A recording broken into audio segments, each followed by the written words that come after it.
This is Herodotus of Halicarnassus. He's one of my favourite people to have ever existed in all of human history, and I'm going to spend the next probably quite a while, it's going to be a fairly long video, convincing you guys to love him as much as I do. Herodotus was an ancient Greek writer who lived in the 5th century BCE, and his life's work was to travel much of the world as he knew it, talk to people, gather stories, and compile them into a massive account that gives us a detailed history of not only his own people, the Greeks, but also their neighbours, the people who they interacted with. What makes Herodotus different from other ancient Greek writers before him was his desire to find out what truly happened in the past. He didn't write to glorify a king or a god. He didn't write to make a point. He wasn't even necessarily trying to tell a compelling story. What Herodotus was trying to do was find out what really happened in the past and why it happened. That's why he's called the father of history. Herodotus was a deeply curious man who wanted to find out as much as possible about the world around him. As part of his research, he travelled extensively. He went to foreign lands, and most importantly, he spoke to people. He interviewed the natives of the places that he went to find out about their customs and practices. He talked to the descendants of famous individuals about the feats of their illustrious ancestors, and he relentlessly quizzed priests and holy men on the history of their gods and their temples. He made inquiries, he asked questions, and in this sense, he's the father of journalism as much as he is the father of history. He then compiled his work into this book, the Histories.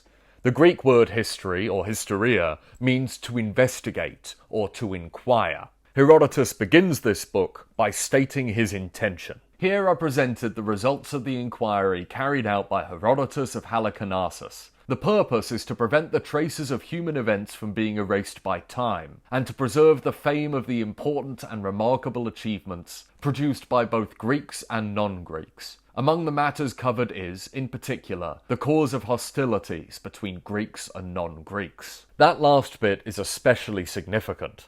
Herodotus was only a child when, in the year 480 BCE, Xerxes, the king of the great Persian Empire, invaded Greece, determined to conquer and subjugate it. Completely against the odds, the Greeks won this massive war, and they retained their independence. Herodotus grew up in the aftermath of this generation-defining conflict, and he wanted to get to the bottom of why it happened and why things turned out the way that they did. In his work, Herodotus breathes life and colour into an era that we might otherwise have only a surface-level understanding of. He gives details that we might otherwise never have known. He gives personalities to the cold, stone faces of kings and tyrants that we see inscribed on the walls of palaces and temples. He gives names to the soldiers that fought and died in the battles that decided history. And he gives a voice to ordinary people. Priests, travellers, philosophers, the people who he meets and interviews on his travels. This is why I love Herodotus. He brings the past to life in a way that nobody before him, that we know of at least, ever had before. And this book is chock-a-block full of entertaining stories and anecdotes, and more than a few fanciful tales. I'm personally quite attached to Herodotus. He was the first ancient source that I ever read all the way back in school. He's been with me ever since as well, through my various stints at university, through my personal studies, and through the beginning of this very channel, over 5 years ago now, which started with a series of small, poorly animated videos, all based on Herodotus. I've had this copy, the Robin Waterfield translation, for 12 years, over 12 years now, and it is just falling apart. So now that we've established that I am a card-carrying member of the Herodotus fan club, it's worth mentioning that as fantastic as he is, as amazing as Herodotus is, he is imperfect as a source for history. To start with, there are many things that he gets obviously and provably wrong, and believe me, we're going to get into that. But even worse almost, to a modern audience at least, he's quite difficult to read and follow. The histories are a confusing, messy, and very difficult to follow mess at times. Herodotus keeps 1,000 narrative threads going at once, and he doesn't hold our hand through understanding how they all connect to each other. Instead, he demands that we pay attention to the massively complicated world that he's painted a picture of, and that we keep track of it all ourselves. Herodotus is also famous for his massive digressions into topics that appear barely relevant to the main narrative of his histories. This totally breaks up the story and makes him very difficult to follow. Herodotus struggles with the same question that all people who try and write history struggle with, which is how much context is too much context. And for Herodotus, no amount of context is too much. Herodotus is excellent and entertaining in so many ways, but he is difficult to keep track of if you don't already know the history that he's talking about. So that's why I'm here. Today we're going to go through Herodotus's work book by book, and we're going to tell his story, whilst doing our best to keep all of his threads together.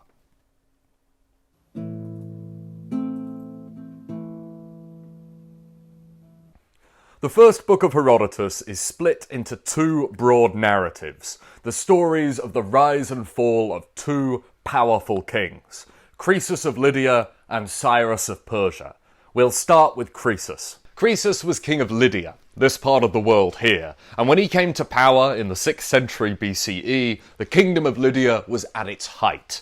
Croesus, during his lifetime, was famed around the world for his opulence. You might still hear people today say that someone is rich as Croesus if their wealth is truly next level. So why does Herodotus start here? I mean, he's already stated his intention. He wishes to find the origins of the conflict between the Greeks and the Persians. And yet he begins his narrative with Croesus, a man who is neither Greek nor Persian. Herodotus explains himself a little bit. He says that it would be normal for a Greek like himself to begin his story in the time of myth and legend, with, for example, the kidnapping of Helen and the Trojan War. But Herodotus says that myths and legends can be tricky. Everyone's got a different version of events, and it's impossible to tell whose is the closest to the truth.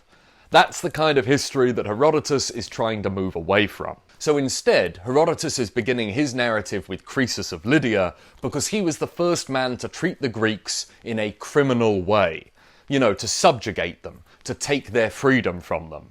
Before Croesus, the Greeks had been attacked by outside powers, by raiders, but these invaders always went home afterwards. Croesus was the first man to not only take the riches of the Greeks, he took their independence as well. But before Herodotus can tell us the story of Croesus of Lydia, he first has to take us on one of his famous digressions. Because how could we tell the story of Croesus without first telling the story of his entire dynasty going all the way back to its founder?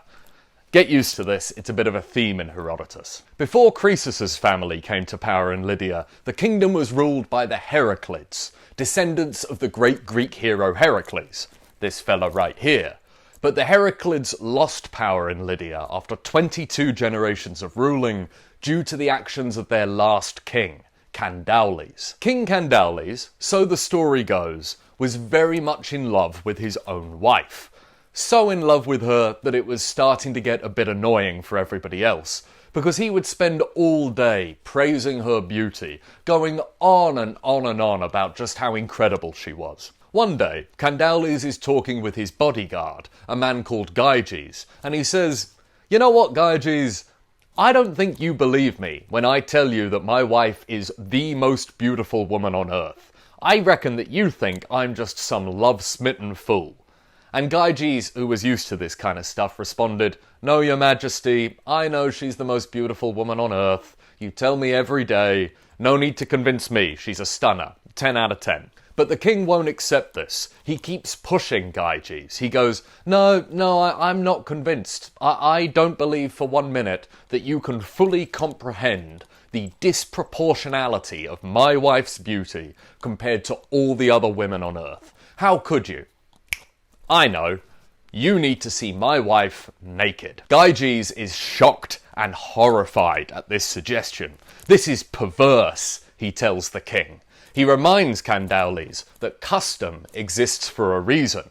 There is a reason servants aren't meant to see their mistress naked. If that weren't the case, why are there such strict social norms surrounding it? Gyges the bodyguard is the first example of an archetypical Herodotean character, the kind of character that reoccurs throughout Herodotus's stories. The wise advisor, the man with sage wisdom, who is ignored by an arrogant king.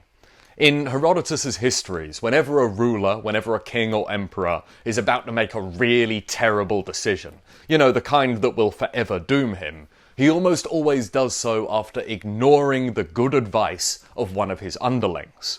We will call this character archetype the Cassandra. And so despite the warnings of his clever bodyguard Gyges, Candaules is convinced that it's a good idea that he see his wife naked.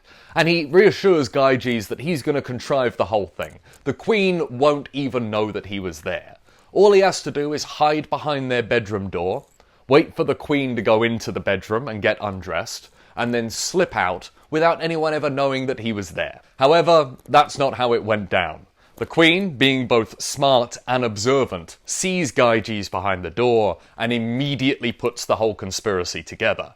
She knows, somehow, that her husband must be behind this whole thing, and she is rightfully furious. The very next day, the queen summons the unsuspecting Gyges into her presence, and she reveals that she knew about the whole plot.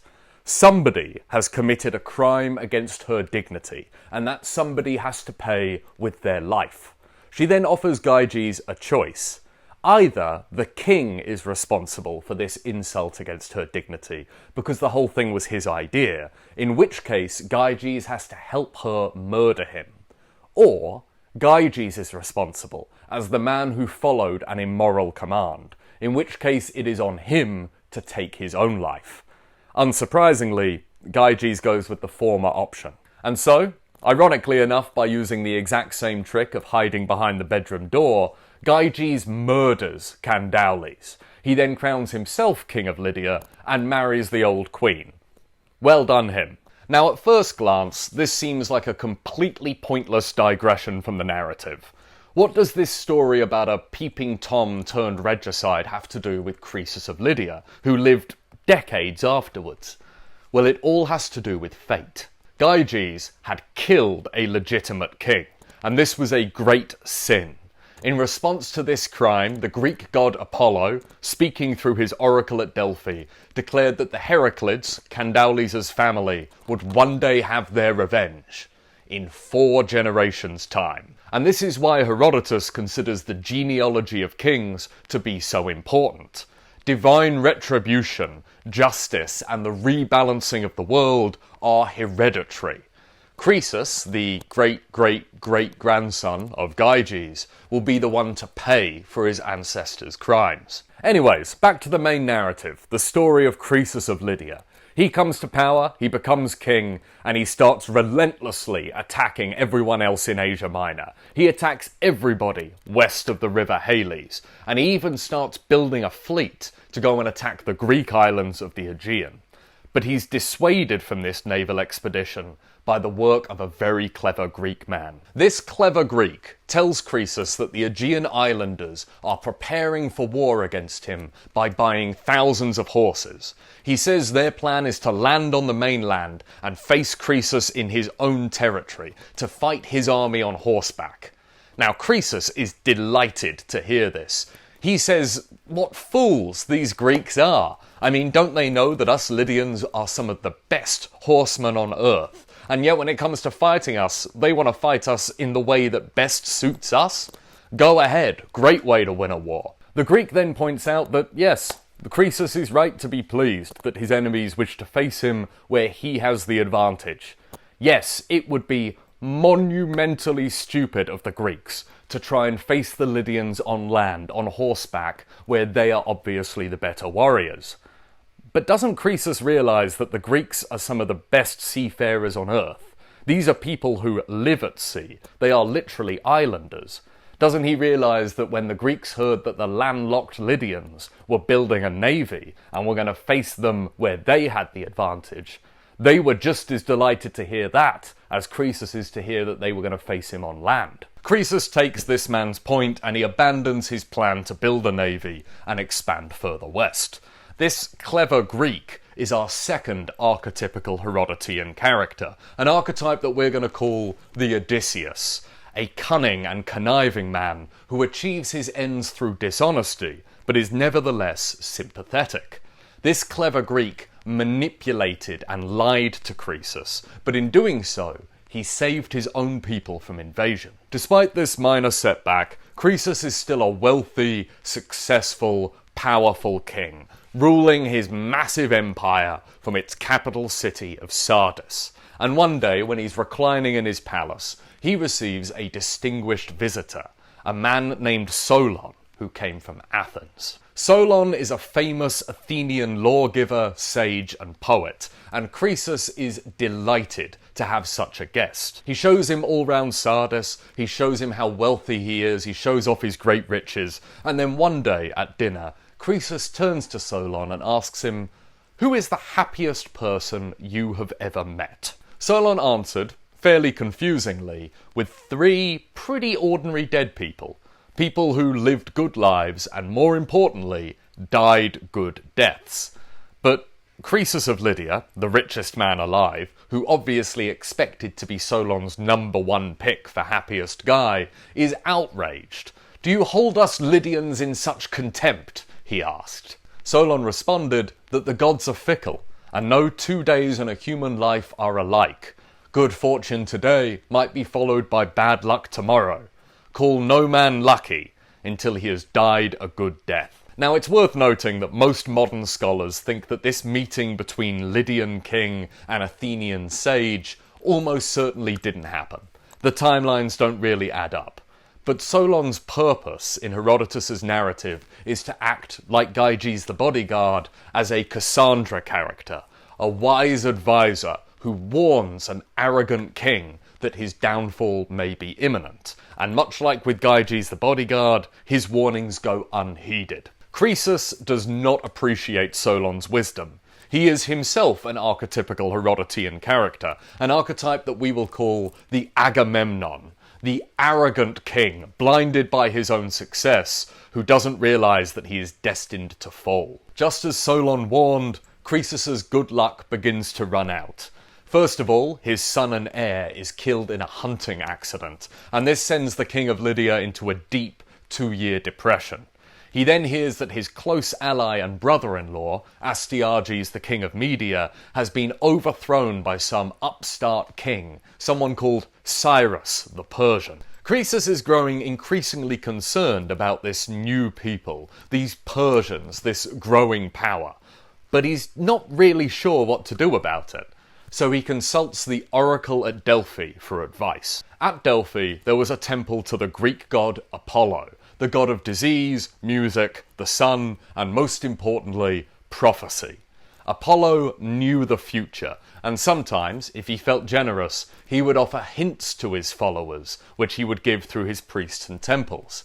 There were many such temples across the ancient world, but the oracle of Apollo at Delphi was the most famous and the most important one. Croesus sent several extravagant gifts to the oracle of Apollo at Delphi. This was how religion worked back then. You wanted the god on side, you gotta pay. He then asked the oracle 2 questions. What will happen if he made war on the Persians? And if he does make war, who should he turn to for an alliance? The priests of Delphi would then take Croesus's question to a woman called the Pythia, the high priestess. This woman, who was possibly hallucinating on fumes released by tectonic activity in the area, would then provide an answer. The Pythia says that if Croesus makes war on Persia, a great empire will fall. And if he chooses to do this, he should seek out the most powerful of the Greek cities and ally himself to them. But Croesus is still unconvinced, so he asks a 3rd question. He asks, "Will I rule for a long time?" And the Pythia responds, "When a mule becomes king of the Persians, it is time." Croesus is delighted with this response. If he attacks the Persian Empire, a great empire will fall. Surely that means the Persian Empire will fall. Right?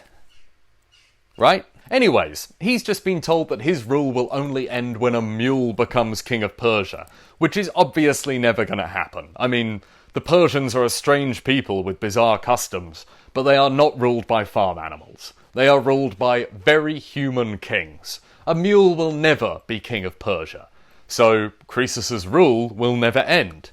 Right? That's what the oracle meant, right? There's no chance of like a double meaning in there or like a metaphor or something. It's literal, right?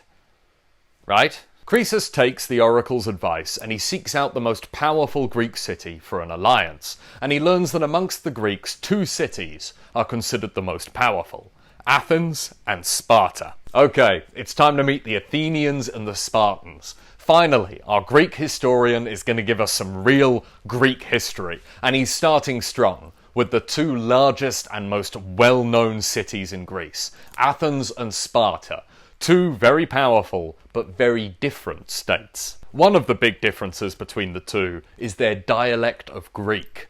The Spartans are Dorians. They speak the Dorian dialect of Greek, whilst the Athenians are Ionians and speak a dialect of Greek similar to those Greek cities on the west coast of Asia that Croesus had subjugated. It is always very important to remind ourselves that at this point in history, there is no concept of Greek nationhood. Greece is not a country. It is at this point hundreds, and I do mean hundreds, of small independent polis, city-states, all of which govern themselves completely autonomously and are constantly fighting with each other. But although there is no Greek nationhood, there is a Greek identity. To be a Greek, or to be a Hellene, is to share in a broad culture, a language, and a pantheon of gods. Okay, so let's start with the Athenians, the Ionian Greeks. You might know them from such hits as democracy, philosophy, and theatre, but let's not get ahead of ourselves. Pericles, Socrates, and Sophocles are all way off in the future, as is the democratic government that Athens would become famous for. At this point in history, during the time of Croesus, Athens was ruled by a man called Pisistratus, the tyrant. Quick note on the word tyrant, by the way. In our modern era, tyrant is a pretty negative word. To call somebody a tyrant usually means that they're unjust or cruel or something like that. But to the Greeks, the word tyrant had a subtly different meaning. It was possible in ancient Greece to have a good tyrant. Tyrants were rulers who came to power via illegitimate means, autocrats who were ruling unconstitutionally. So a king is an absolute ruler who inherits the job. A tyrant is an absolute ruler who earns it. And Pisistratus had certainly not come to power via legitimate means. He took power in Athens 3 times in total, using conniving, cunning, trickery, alliances, and political illusion. But in the end, he just hired a massive force of foreign mercenaries to come and seize the city for him. So this is how Croesus found Athens, a powerful city reeling from generations of political turmoil and recently brought under the heel of a tyrant. Perhaps not the most useful or reliable ally to have in a war. So Croesus turned next to Sparta. Herodotus introduces the Spartans by telling us that they once had the worst customs in all of Greece. He doesn't go into detail, but trust him, the Spartan culture used to suck. But that was before a man called Lycurgus came along. Lycurgus is the founder of the Spartan way of life. You might have heard of this thing called the Spartan way of life. It's very, very famous. It revolved around militarism, child abuse, push-ups, homoeroticism, and the mistreatment of a massively subjugated slave class. There is a bit more to it than that, but that is the basic vibe in Sparta. Exactly how much of the well-known Spartan militaristic culture is genuine, and how much of it was invented by later authors romanticising this time period, is pretty difficult to ascertain. Modern historians still debate the extent to which the austere, infanticidal super soldier that was the Spartan hoplite actually reflects historical reality. But whatever the Spartan system really was, we know for sure who they credited as its founder: This fella Lycurgus, the guy that the Spartans told everyone came up with their political constitution and their military culture. When Croesus's ambassadors arrived, the Spartans were wrapped up in a brutal and bloody war with their neighbours, the Tegeans. Now, the Spartans were the aggressors. They had attacked Tegea, looking to expand. And when they'd first attacked them, they were so confident of victory that they took with them to battle not only their shields and spears, but also chains and shackles, so that as soon as they won, they could get straight to slaving. But, in an ironic twist of fate, it was the Tegeans who won the upcoming battle, and the proud Spartans found themselves taken as prisoners in the very chains that they had brought with them. Herodotus, by the way, mentions that he's visited Tegea, and those chains are still displayed in the city's temple to Athena. That's how proud the Tegeans were of this victory. But the Spartans did eventually turn the war around and begin to win. And it's at this point that Croesus's ambassadors find them. So that is Herodotus's introduction to the two most famous Greek cities. Athens, not yet the beacon of democracy, philosophy and culture that it will one day become, is torn apart by domestic turmoil and under the heel of a brutal tyrant. Sparta, though internally unified, is reeling from its costly wars against its neighbours. And with that established, let's get back to the narrative of Croesus. So Croesus goes to war against Persia, and the war goes incredibly badly. He loses 2 battles, he's besieged in his capital city of Sardis, Sardis falls, and Croesus is taken alive. Cyrus, the king of the Persians, the man who has just conquered Lydia, decrees that Croesus must die for his crimes. A great pyre is built, and 14 young Lydian boys are tied round it, and on top is Croesus, preparing to be burned alive. As the fire was lit, Croesus could be heard to mumble the same word 3 times. Solon, Solon, Solon, he kept saying. Cyrus was a bit confused by this, and he summoned the translator to ask Croesus what on earth a Solon is. Croesus answered by saying that Solon was a man that every ruler should meet and listen closely to. He proceeds to then tell Cyrus the story of this Athenian sage who had come to his capital city, scoffed at his wealth, and told him, by the way, whilst Croesus is telling this story, the funeral pyre is burning, the fire is lit. So presumably the Persian translators would have to shout this over the sound of the 14 children being burned alive. But anyways, whilst that's happening, Croesus tells the story of this Athenian sage who had scoffed at his great wealth and told him to count no man happy until he had died a good death. Cyrus appreciates this wisdom, and he's suddenly struck by the realization that he is burning people alive, and he orders the fires to be quickly doused, but oh no, it's too late. The fire's already too strong. Croesus is gonna die. But don't worry. Apollo sweeps in to save the day at the last minute. The sun god calls down a storm, and the flames are quenched. Croesus is spared. Cyrus can see that Croesus is a good man at heart, so he asks him, "Why on earth did you make war on me? Why did you attack Persia?"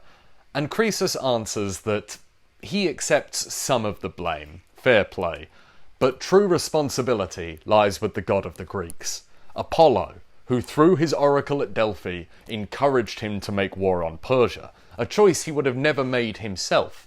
After all, every wise man knows that peace is preferable to war. Herodotus then drops one of the most iconic lines in all of the histories. In peace, sons bury their fathers. In war, fathers bury their sons. 10 out of 10, that is. A Rome Total War loading screen classic. This moment marks a transition in Croesus's character, where he once embodied the Agamemnon archetype, the arrogant king, too blinded by his own success to see the danger right in front of him. He has now fully transitioned, he's been humbled by his defeat, and become the wise advisor. The first advice that Croesus gives his new boss has to do with how best to manage conquest. He looks around at the ruins of his great capital city of Sardis, and he sees the Persian soldiers running back and forth, stealing everything they can, ransacking houses, stripping the gold from the palace, looting everything in sight. And he turns to Cyrus and he says, "Great king, what are your men doing?" And Cyrus smiles back at him and says, "Well, they are looting your city. That's what we do after victories." And Croesus smiles back at his new master and he says, "Great king, this is not my city anymore. This is your city they're looting." Cyrus realizes on the spot that it was not Croesus's property being destroyed anymore, it was his. And then Croesus comes with another warning. He says, if you let your men get too rich, Cyrus, if you let them get too wealthy off of this plundering that they're doing, they're going to turn on you. Riches corrupt. Wealth corrupts. It convinces people they're better than they are. I mean, look what happened to me. I was the richest man on earth, and look at all the weird shit that I tried to do. So take it from me, I'm an expert on the corrupting power of money. So Croesus tells Cyrus, you're in a tricky bind. You don't want to take your men's money from them, because then they'll resent you. But you also don't want them to keep all of it, because then they'll think they don't need you. Instead, when you conquer a city, take all of the riches and dedicate it to the gods. That way you can keep it out of your men's grubby little hands, and at the same time they can't resent you for it, because you're using it for a good cause. Cyrus is really impressed by this. He can see that he's gotten a real A-lister 10 out of 10 wise advisor in Croesus, and he makes him his right-hand man, which is a real turnaround from 5 minutes ago when he was ready to burn this guy alive. And he tells Croesus that in payment for this good advice, he will grant the ex-king of Lydia any wish that he desires. And Croesus's wish was that he be allowed to keep the shackles that he had been imprisoned in when he had been taken prisoner when his city fell. Weird wish, right? Well, Croesus desired to make one final donation to Apollo, the god of the Greeks, to send one final gift to the oracle at Delphi. The temple that had encouraged him to go to war with Persia, who had told him that if he did start a war with Cyrus, a great empire would fall, and had also told him that his rule would only end when a mule became king of Persia. So Croesus sent these chains to Delphi, and he did so with a message. He asked the priests there if it was normal practice for this god of the Greeks to trick his benefactors. Croesus had sent immense wealth to the temple. He had shown Apollo all the favour in the world, and this is how the god repays him, by taking his kingdom from him. The Pythia responded thusly. First of all, it didn't matter how much money Croesus donated to the temple. He could have given his whole kingdom to Apollo if he wanted to. It wouldn't have changed anything, because no man can escape his fate.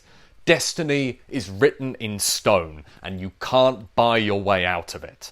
Remember Gyges, the bodyguard who had murdered his own king and taken power? Well, Apollo had decreed that vengeance for that crime would be exacted in 4 generations. Croesus was part of the unlucky generation.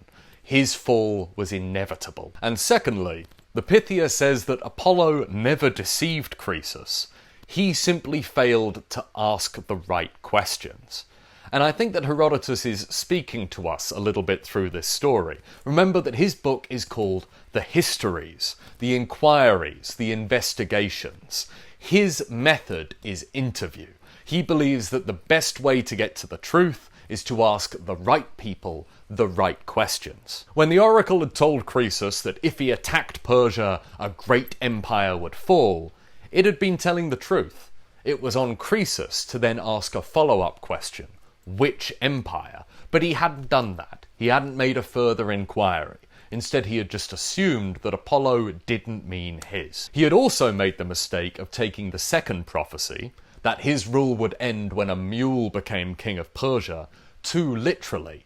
The oracle was speaking in metaphor. It wasn't literally that a half-horse, half-donkey creature was going to be crowned king of Persia.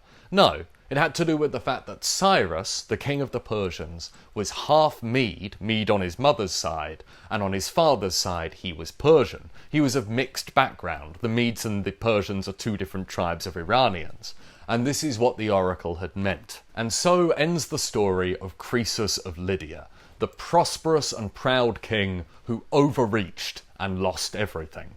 Croesus himself has a nice, neat little character arc throughout the narrative, and there are lots of lovely Greek points being brought up, like the nature of fate and the corrupting power of wealth and, well, power. And of course, you know, the relationship between mortals and the divine. Overall, this is a great example of the way Herodotus writes his histories. For all of his claims to be seeking truth instead of myth, for all of his hard rationalization and his no time for nonsense stories and superstitions, for all of his deductive reasoning and his investigation, Herodotus is very much a man of his time and place. He is an old, ancient Greek fella, the kind of guy who puts a lot of importance on prophetic dreams, oracles from the gods, fate as an idea, and the character of rulers like Croesus. In a certain sense, Herodotus is still telling myths. He's just telling more credible versions of them. Many modern scholars think that this meeting between Solon and Croesus, where wise Athenian sage and arrogant Lydian king go at it over the nature of fate and happiness, is completely fictional. It probably never happened. The timelines don't really add up. And by extension, Croesus calling out the name of Solon on the funeral pyre must also not have happened. The Babylonian Chronicle of Nabonidus tells us that Croesus died during the sack of Sardis, although even that's not necessarily for sure. But that does make more sense. That is the more common fate for kings who have been conquered and overthrown. They are usually killed. Very rarely are they spared only to become the main advisor and right-hand man of the man who has just overthrown them. So bearing that in mind, let's move on to the second narrative of Book 1, the story of the man who defeated and overthrew Croesus, Cyrus of Persia. The story starts with Cyrus's grandfather, King Astyages of the Median Empire. The Medes were the dominant Iranian tribe, ruling over the Persians and their other subjects from their great capital city of Ecbatana. King Astyages is deeply troubled by two dreams he has about his daughter, Mandani. In the first of these dreams, he sees her urinating over the city of Ecbatana, and eventually she floods and destroys it. In the second dream, she's pregnant and she's giving birth, and as she does so, great vines emerge from her womb and spread over the entire continent of Asia. Astyages thinks that this is pretty weird, so he takes it to the Magi, the priests who interpret prophetic dreams. The Magi tell the king that these dreams prophesize that his first grandson, born to his daughter Mandani, will one day overthrow him, and when he does so, he will then rule over the entire continent of Asia. This terrifies Astyages, and when his daughter does give birth to a son, he resolves to kill it. But Astyages obviously doesn't want to do the job himself. That's pretty grim. So he entrusts the task to his main general, a guy called Harpagus, gives him his grandson and goes, "Here you go, you have to kill this baby." But Harpagus really doesn't want to kill this child, so he also palms the job off onto some poor herdsman he meets, some shepherd who he's invited to the city. He gives him a baby and says, "Here you are, it's your job to kill it. Off you go." So the herdsman, with this baby that he's been told to kill, goes home and he finds his wife. And he tells his wife that he's been given this horrible task that he really doesn't want to do.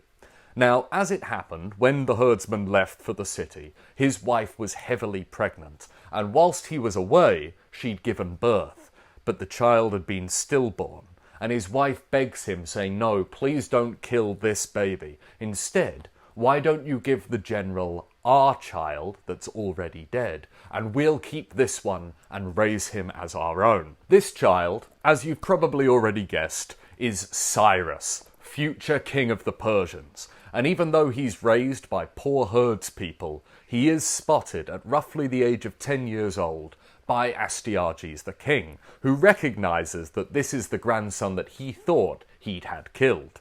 And he is furious at this. Astyages summons Harpagus, that general who he'd entrusted this grim task to, and he confronts him about it. And Harpagus tells the truth. He says, "Yes, I'm so sorry, my king. I couldn't bring myself to kill a baby, so I palmed the job off onto a herdsman and told him to do it. And Astyages says, you know what? I'm not angry. The king actually seems relieved. He tells Harpagus that he'd always regretted this choice that he'd made out of fear, and he's actually delighted to have a grandson. Thank you, Harpagus, he says. Thank you for betraying and disobeying me. I'm actually grateful for that. At least, that's what the king says. Astyages then says to Harpagus, hey, you've got a 13-year-old son, don't you? Yeah, I remember you've got a little 13-year-old. Why don't you send him to the palace to be a ward? He's roughly the same age as my grandson. Maybe they can be friends. And Harpagus, who doesn't think anything is amiss, says, yeah, sure, that sounds lovely. And he sends his son off to the palace. Later that night, Harpagus joins his king for a feast. It's a multi-course meal, but the highlight is this tender meat that Harpagus just cannot get enough of. When Astyages saw that his general was stuffed, he said, hey, do you want any leftovers to take home with you? I can see you've really enjoyed this dish. And Harpagus goes, no, great king, thank you, but you're too generous. I really cannot eat any more. That was an incredible meal. An exotic dish that meat was cooked in, you know. I couldn't place the animal that meat comes from. But Astyages insisted that Harpagus take some leftovers home with him, and he brought out a great dish and laid it on the table. And when he uncovered the dish, he revealed the head and remains of Harpagus's son, butchered, cooked, and ready to be eaten. Astyages then asked his general if he now recognized the meat that he had been eating earlier. Herodotus tells us that Harpagus showed no emotion, no sign of shock or horror. Instead, he quietly and calmly stood up from the table, told the king that he did recognize it, gathered up the remains of his child, and left the palace. As he did so, he could be heard to say to himself, "The king can do no wrong." And so that is how Astyages punished Harpagus for his betrayal. That's how he punished his main general, his right-hand man, his closest ally, and the man who commanded his armies. A great idea, Astyages. I'm sure that won't come back to bite you. Anyways, the young boy Cyrus survives, and eventually he grows into a fine young man. When he's all grown up, he teams up with Harpagus, they overthrow Astyages, they take over the Median Empire, and they rebrand it to the brand new Persian Empire. And we already know what happens next. Croesus, the king of Lydia, foolishly attacks Cyrus, is beaten, and loses his kingdom, including the Greek cities that he had subjugated, which are now part of the Persian domains. And this is how the Persians and Greeks, these two people who will one day clash so climactically, first meet each other. Some of these Greek cities submit immediately to Persian rule. Some of them put up a fight, but they all lose. And some of the cities, like Teos and Phakia, migrate almost their entire populations and move west to avoid Persian rule. The Spartans, who were allies of Croesus, remember, although they hadn't really taken part in the fighting, decided that now was the time to act.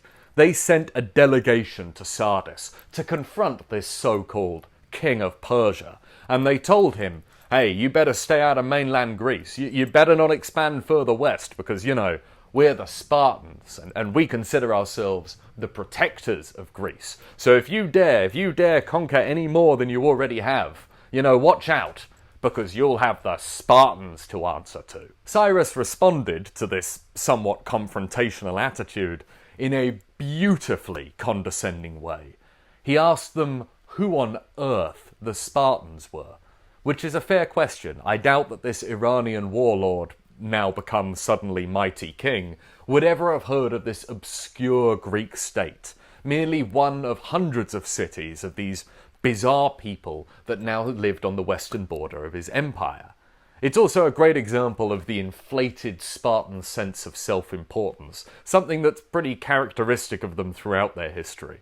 Of course, we know, with the power of hindsight, that in about 50 years' time, the Persians are going to learn all about the Spartans. The rest of Cyrus's life and reign is fairly successful. His most significant achievement is his conquest of Babylon, the most powerful city in Mesopotamia, and really the only remaining rival to Persian power in the region. This conquest in particular floods Cyrus's new empire with wealth and riches. Herodotus tells us that of all the Persian domains, a full third of the empire's wealth came from Babylonia alone. Cyrus is at the height of his power, but power can be a corrupting influence. So far, Cyrus has been portrayed in a fairly positive light by Herodotus. He's magnanimous in victory, apart from that one occasion he almost burned Croesus to death. And, he's not too cruel, he's not too brutal, he's not sadistic, he's not overly arrogant. But, just as happened with Croesus, prosperity starts going to Cyrus's head. He's morphing into the Agamemnon archetype, the arrogant ruler whose success blinds him to the fragility of his own power and the threats that surround him. Cyrus's next target for conquest is the Massagetae, a nomadic people that roamed the great Eurasian steppe. They lived roughly in this region here. To the Greeks, they were a strange and alien people with bizarre customs. Herodotus tells us that the Massagetae, in the way that they dress and the way that they look, are very similar to their western neighbours, the Scythians. We'll be hearing more about the Scythians later on. And that they worship the sun, primarily, and they fight on horseback with bows, spears, and a kind of axe warhammer type thing called a sagaris. Interestingly, Herodotus says that they practiced open marriages, which could well be true. Polyamory is a bit more common in nomadic cultures where constantly moving around makes it a bit trickier to stick with one person. He says that if someone wants to sleep with another man's wife, he leaves his quiver of arrows outside their tent as a sign of his interest. And very interestingly to the patriarchal Greeks, the Massagetae are not only ruled by men. This tribe has queens, and it is one such queen, a woman called Thamyris, who rules over them when Cyrus comes north to attack. Herodotus spends a lot of time dwelling on queens and female rulers in his histories. Coming as he did from ancient Greece, which was very, very patriarchal, he seems endlessly fascinated by powerful women. Women who break the mold of the gender roles that Greeks would have expected from them. Warrior women, wise women, female rulers and queens who rule more effectively than their male counterparts. The histories are filled with characters like this. Now don't get too excited. Herodotus is hardly an ancient feminist, but he is clearly fascinated by powerful and competent women. So Thamyris, this warrior queen of the Massagetae, is the first example of yet another Herodotean archetypal character, one that we will call the Penthesileia, a woman who outmans the men who surround her. Now, when Cyrus of Persia first turns his eye to conquering the Massagetae, he tries initially to do it the diplomatic way, and he offers himself in marriage to Thamyris. But the queen is too smart for this. She knows that he doesn't desire her, it's her kingdom that he's after, and so she turns him down. So Cyrus marches an army to the border of Persian domains and the Massagetae's land, and when he's there, Thamyris sends him a message. King of Persia, abandon your zeal for this enterprise. Stop and rule your own people, and try to endure the sight of me ruling mine. But no, you won't take this advice, since peace is the last thing you desire. Thamyris then presents Cyrus with a choice. Either he can withdraw 3 days into Persian territory, and she'll cross the river and meet him there and they'll have a big fight, or she'll withdraw 3 days into her territory. She'll let him invade, and then they can fight on her land. Cyrus debates this, what to do, and most of his advisors say, oh, withdraw into our territory. Fight her on our own turf, we'll have the advantage there. All of his advisors say this, except for Croesus. Croesus reminds Cyrus that fortune is a wheel. No single person can be on top forever, and he should always be cautious and plan for the possibility of defeat.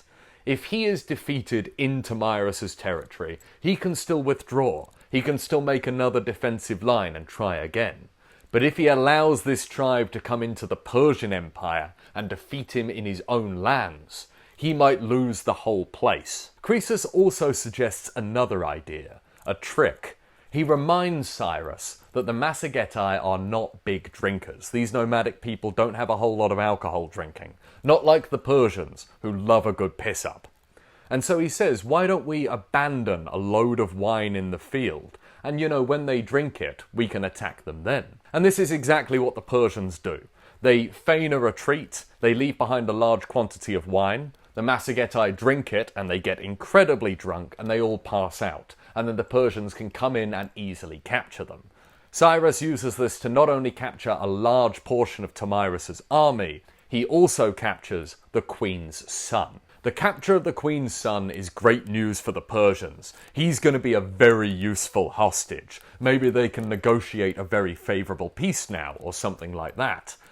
But it seems that the son knew how valuable he was, because as soon as he sobered up and got the opportunity, he broke free of his chains and ended his own life. The death of her son, seemingly at the hands of Cyrus of Persia, sent Queen Tomyris into a fury and rage, and she swore an oath by the god of the sun that she would quench this Persian king's thirst for blood. Tomyris and the Massagetae fell on the Persian army in a fight so brutal and so fierce that Herodotus says it was the biggest battle ever fought by non-Greeks. And at the end of it, Queen Tomyris stood victorious over the corpses of thousands of dead Persians. Tomyris searched the battlefield until she found the one corpse that she'd been looking for. Cyrus had fallen in the battle, and upon beholding his body, Tomyris beheaded it, and then she stuffed it into a wineskin filled with blood. Holding it aloft like a trophy, she declared, "Although I have come through the battle alive and victorious, you have destroyed me by capturing my son with a trick. But I warned you that I would quench your thirst for blood, and so I shall." And so died Cyrus, the first king of the Persian Empire. Herodotus tells us that he knows of several other stories of how Cyrus dies, but he finds this one to be the most plausible. The writer Ctesias also thinks that Cyrus died in battle. He just thinks it was a different battle.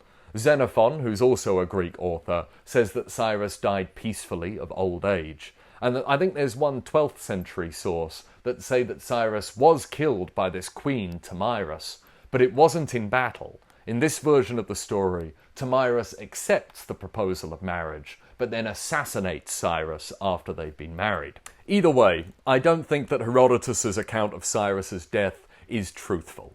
It may not be completely untruthful, but I think it's definitely not the full truth, if you know what I mean. It just fits a little bit too neatly with Herodotus's narrative and his general theme that powerful and successful people have a tendency to overreach and bring about their own destruction. Remember that all of these stories are just a precursor to the main narrative of Herodotus's histories. That is, the growth of Persian power and its eventual defeat at the hands of the Greeks.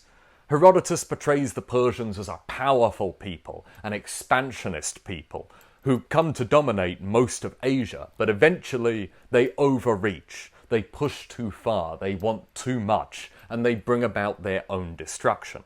In that sense, the story of Croesus and the story of Cyrus is much like the story of the Persian Empire, just, writ small. The history of a people told through the stories of two individual kings. So, as I've already mentioned, Herodotus is famous for his massive and pretty jarring digressions. One of the reasons that he can be quite difficult to read for a modern audience is he holds many, many narrative threads together at the same time, all interlocking with each other, and he's not really all that clear on them. He expects us to pay attention and keep track of everything. Herodotus's digressions have their own digressions, and his narrative is constantly being interrupted by these long and often seemingly barely relevant tangents. Book 2 is Herodotus's biggest digression. The whole book is dedicated entirely to describing the country of Egypt. That's it. It's just a description of Egypt. In my copy of Herodotus right here, it's just 75 pages of describing what Egypt's like.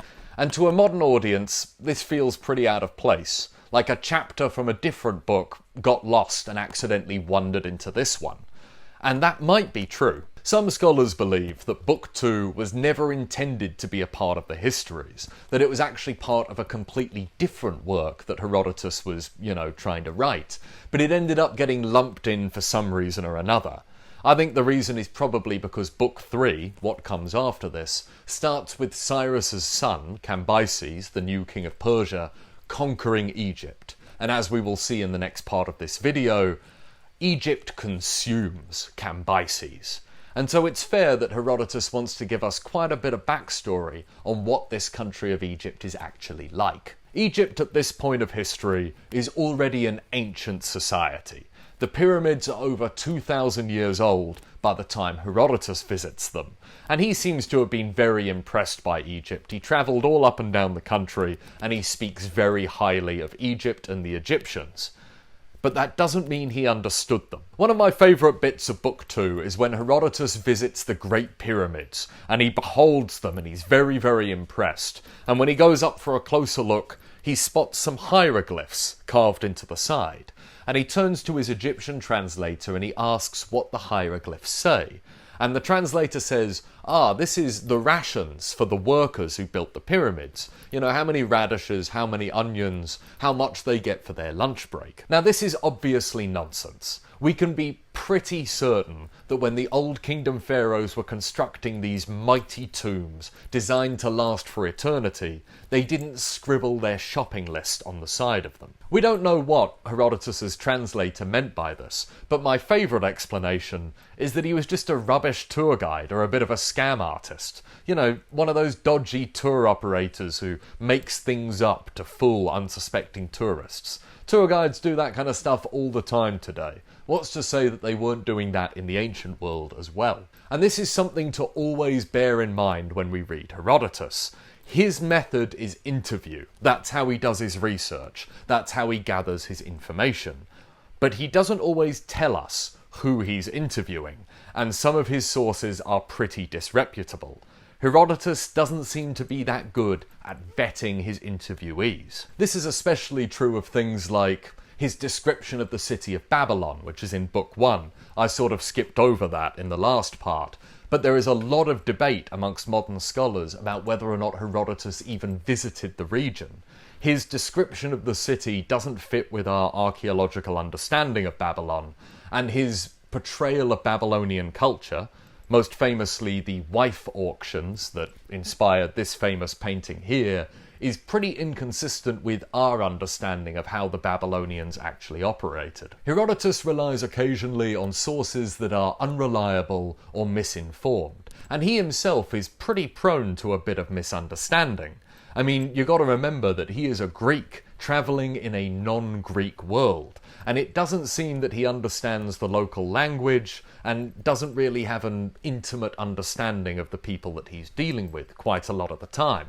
He sees everything through a Greek lens. A good example of this is how Herodotus describes gods. When he's in Egypt, he speaks to what he calls the priests of Hephaestus in Memphis, and this may strike Egyptologists amongst you as being a little odd. There are no priests of Hephaestus in Egypt. Hephaestus is a Greek god, not an Egyptian one. Well, what Herodotus means is the priests of Ptah, the Egyptian god of crafting and creation. Herodotus does this all the time. Whenever he encounters a foreign deity, he finds the most fitting Greek equivalent and refers to it as such. So ruling deities like Marduk in Babylon, Amun in Egypt, or Ahura Mazda in Persia are always referred to as Zeus. Solar deities like the Egyptian Ra are called Apollo, and goddesses of love or fertility or childbirth like Ishtar or Aeltetat, the Arabian one, you know which one I mean, are referred to as Aphrodite. Sometimes this fits quite well, but other times it can be misleading. For example, the Persian supreme deity, Ahura Mazda, is absolutely nothing like Greek Zeus, and you wouldn't know that from reading Herodotus. This is one of the ways where he can be quite tricky, because even though Herodotus is a very curious and open-minded guy, he is still a 2,500-year-old Greek man who, like all people throughout all of history, struggles to see the world through any lens other than his own. Anyways, back to the text. Herodotus lovingly describes the country of Egypt. He clearly had a fantastic time there. He talks about the mighty Nile River, which he calls the gift, because it floods reliably and keeps the land fertile.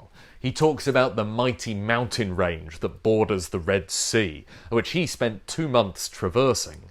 And he talks about the famous black sands of Egypt, from which the country probably gets its name. He also describes, for his Greek audience, the diverse and exotic wildlife of this strange country.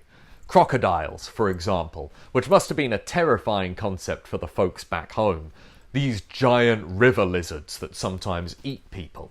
But Herodotus says that although the crocodiles are mighty predators that could eat any animal they wanted, they're also clever. They form alliances with the local birds. They'll crawl out of the river, open their mouths, and allow the birds to clean their teeth. He also mentions that some Egyptians consider crocodiles to be sacred animals, and that they keep them in captivity and mummify them after death. Which is true. You can go to Komombo in Egypt today and see the mummified remains of Nile crocodiles. Herodotus loves this kind of stuff. You know, he was an endlessly curious guy. That's why I love him, even when he's wrong. And, you know, he was capable of some pretty good scientific thinking, given the resources at his disposal. For example, Herodotus wants to know why the Nile River floods reliably every year. Simple question, you might think, but as Herodotus points out, it hardly ever rains in Egypt. So where is all this water coming from? Herodotus gives us 3 theories as to why the Nile floods the way that it does, posited by other Greeks.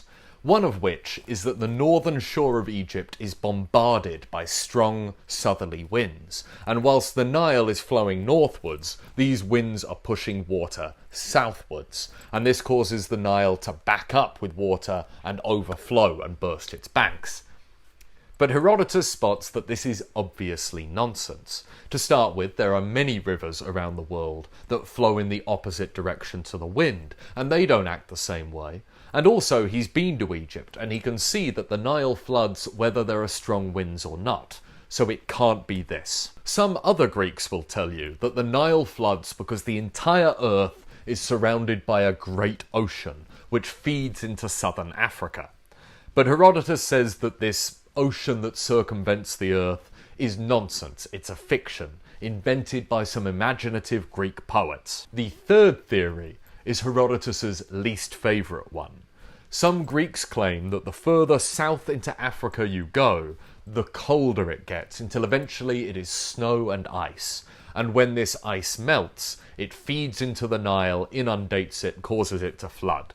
In the same way that the snows and the ice of the Taurus Mountains in Anatolia feed into the Tigris and Euphrates rivers and cause them to flood. But Herodotus doesn't buy into this at all. Africa, he says, gets hotter the further south you go. Something he knows because A, southerly winds are always warm. B, the people there have darker skin than the people in the north, and Herodotus has observed that in hotter countries, people tend to have darker skin. And C, birds from that region don't migrate. And he says that in the north of Europe, where it's very, very cold, birds migrate all the time. But African birds don't. Using this evidence, Herodotus correctly concludes that Africa is hot. Herodotus then gives us his own theory, a rather complicated one that has something to do with the Earth being like a flat disk, and the sun moves over it in like an arc way, and also the sun and the heavens can be affected by the weather in the same way that like clouds are. And, you know, we really don't have time to get into it, but he's wrong. But the point is, he gave it a bloody good go. Even when Herodotus is wrong, his deductive reasoning is usually fairly sound. He's just often working with, you know, bad or limited information. This is why Herodotus is the father of history. Real history, not just telling stories about what happened in the past, you know, like I do on this channel. No, real, actual history. The method of investigation. That is what separates Herodotus's history from legend. Herodotus also shows off a little bit of his sassy side in Book 2, when he's confronted with a question that many Greeks have. You know, why is it that the Nile has no cool breeze coming off it like other rivers do? He responds with a delightful bit of snark. It is in my opinion hardly surprising that no such breeze blows from places that are warm. A cool breeze tends to blow from somewhere cold. Herodotus clearly loves Egypt. He justifies his massive digression into describing it by saying that it has more wonders that beggar belief than any other country on earth. He also has quite a lot of time for the Egyptians as a people. He calls them the most learned people in the world. Herodotus also gives us some examples of the customs of the Egyptians that may have been of interest to his fellow Greeks. For example, the fact that in Egypt, toilets are built inside the house and people take their meals outdoors. To the Greeks, who had it the opposite way, you eat indoors and the toilet is out in the garden, this would have been a strange curiosity. And it seems that Herodotus is probably right. Some of the earliest indoor toilets ever excavated come from Egypt. He also says that in Egypt, men urinate sat down, whilst women do it standing up. Not sure, I don't really know how that would work. I mean, I have seen women urinate standing up before, but never outside of festivals. Herodotus also points out that Egyptian medicine and Egyptian doctors are some of the best in the world. Egypt is the only country where medical professionals specialise. You get ear doctors, throat doctors, midwives, dentists. If you got sick in the ancient world, there was no better place to be than Egypt. The Egyptians were dedicated to medicine. They called it the necessary art. And this dedication was so intense that it's possible that our word chemistry derives from the word Kemet, the Egyptian word for Egypt. Possibly. I believe that etymology is still kind of disputed. He also describes quite a lot about Egyptian religious life. Not the dogma. Herodotus is never really that interested in that. He's not particularly keen on finding out how people use religion to explain the world. He's more interested in the practices and the ritual. He points out for his Greek audience, who are used to their temples being maintained by both men and women, that in Egypt only men could be priests. And as opposed to in Greece, where priests will grow their hair and beard, you know, like I do, in Egypt they shave their whole head. You know, like I probably should at this point. Herodotus's fascination with the Egyptian religion may colour the rest of his account of the country. For example, he tells us that in the whole country of Egypt, no one eats beans, which they consider to be an impure food. Which seems a little bit odd because, as well as being a staple of the modern Egyptian diet, we know that even in the ancient times, beans were cultivated in Egypt quite regularly. What might be the case here is that Egyptian priests would abstain from eating beans as part of their religious duty, and Herodotus, who is getting almost all of his information from priests, then made a broad generalization about all Egyptians. And if that is the case, it seems that abstaining from beans was a pretty big part of many religious sects in the ancient Mediterranean. Back in Greece, the Orphics and the Pythagoreans also famously did not eat beans. But you guys don't want to hear about beans. We're in ancient Egypt. We want the good stuff. The stuff Egypt's famous for. We want mummies.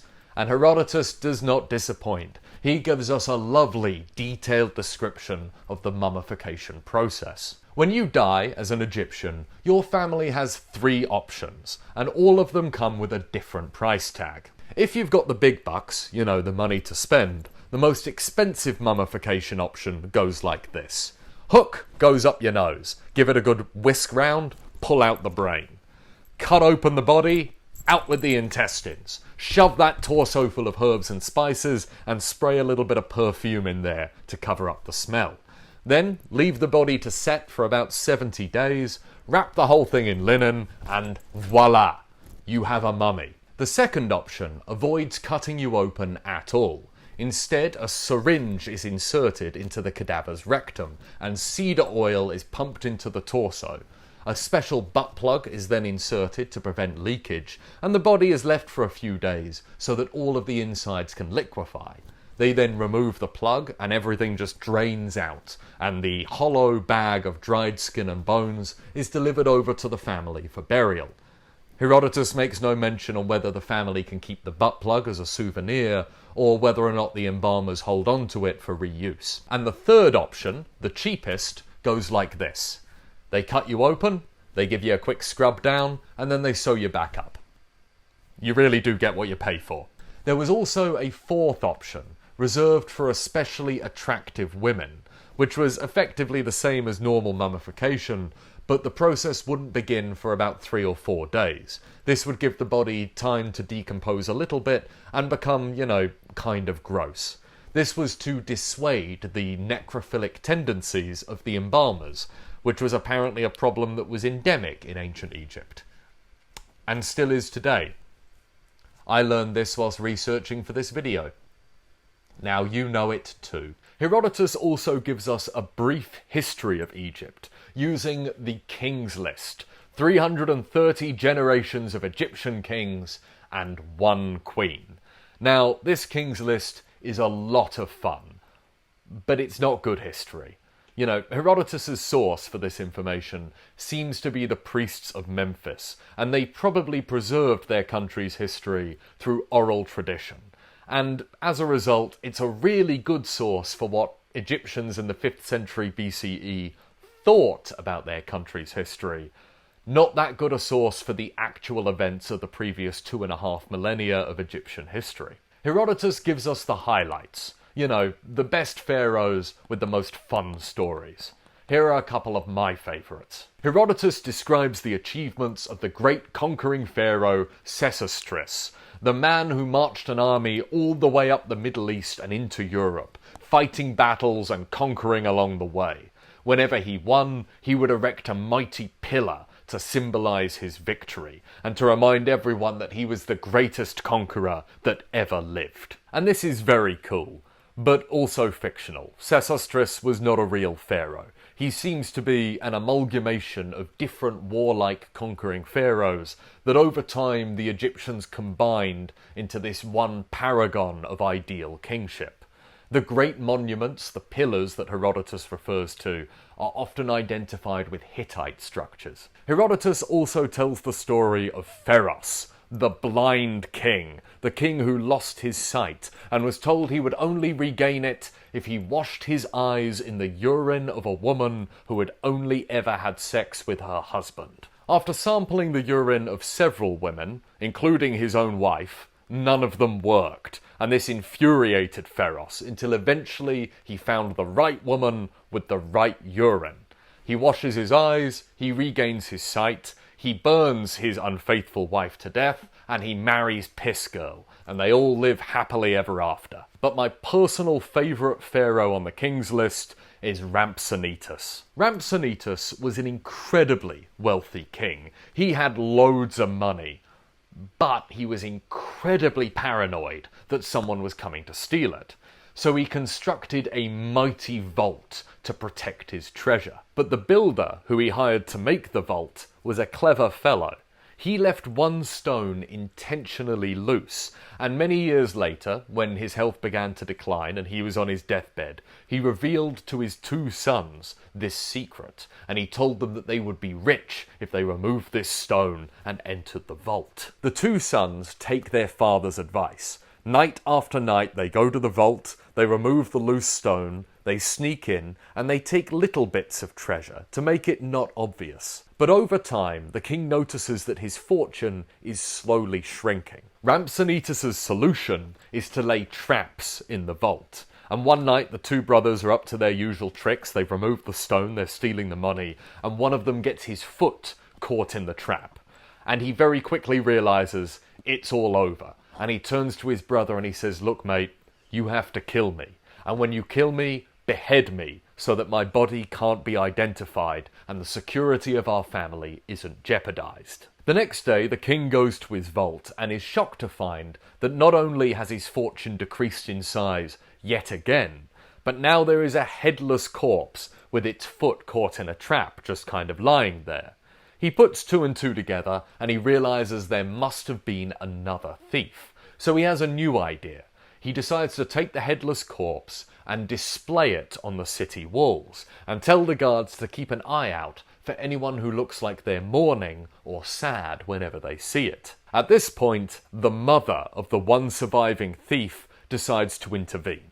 She cannot stand the sight of her son's headless corpse hanging from the walls of the city, and she insists that her remaining child do something about it. And if he doesn't, she will go straight to Pharaoh and tell him everything. So the remaining thief devises a plan to retrieve his brother's body. He fills a wagon full of wine, and he drives it up to the walls where the guards are stationed guarding the corpse. And when he's going past the guards, he pretends to spill everything. He spills some wine over the side, the cargo falls out of the wagon, it goes everywhere, and he starts cursing, and he's clearly very annoyed, and the guards are having a laugh about this. And he turns to them, he's like, well, it's all well and good for you to laugh, this is my livelihood. I'm a wine delivery guy, I'm not going to get paid now. And the guards feel sorry for him, so they go and they help him collect up all of the wine, put it back in his wagon for him. And he's like, yeah, I'm sorry I shouted at you there, guys. It's really nice of you to help me out here. Tell you what, why don't I give you some of this wine for free as thanks for your help? And the guards go, well, it's a hot day and we have to stand out here and, guard this headless body. So, yeah, we could go for a cup. And, you seem like a nice guy. It's nice of you to offer us this reward of some free wine. Come and join us for a drink. So the remaining brother is there. He's having a drink with the guards. And before long, he's gotten them thoroughly drunk. And they pass right out. This is his opportunity. He goes to the wall. He cuts down his brother's body and takes it away. But before he leaves, bit of insult to injury, he shaves half the guard's face, so they've only got half a beard left.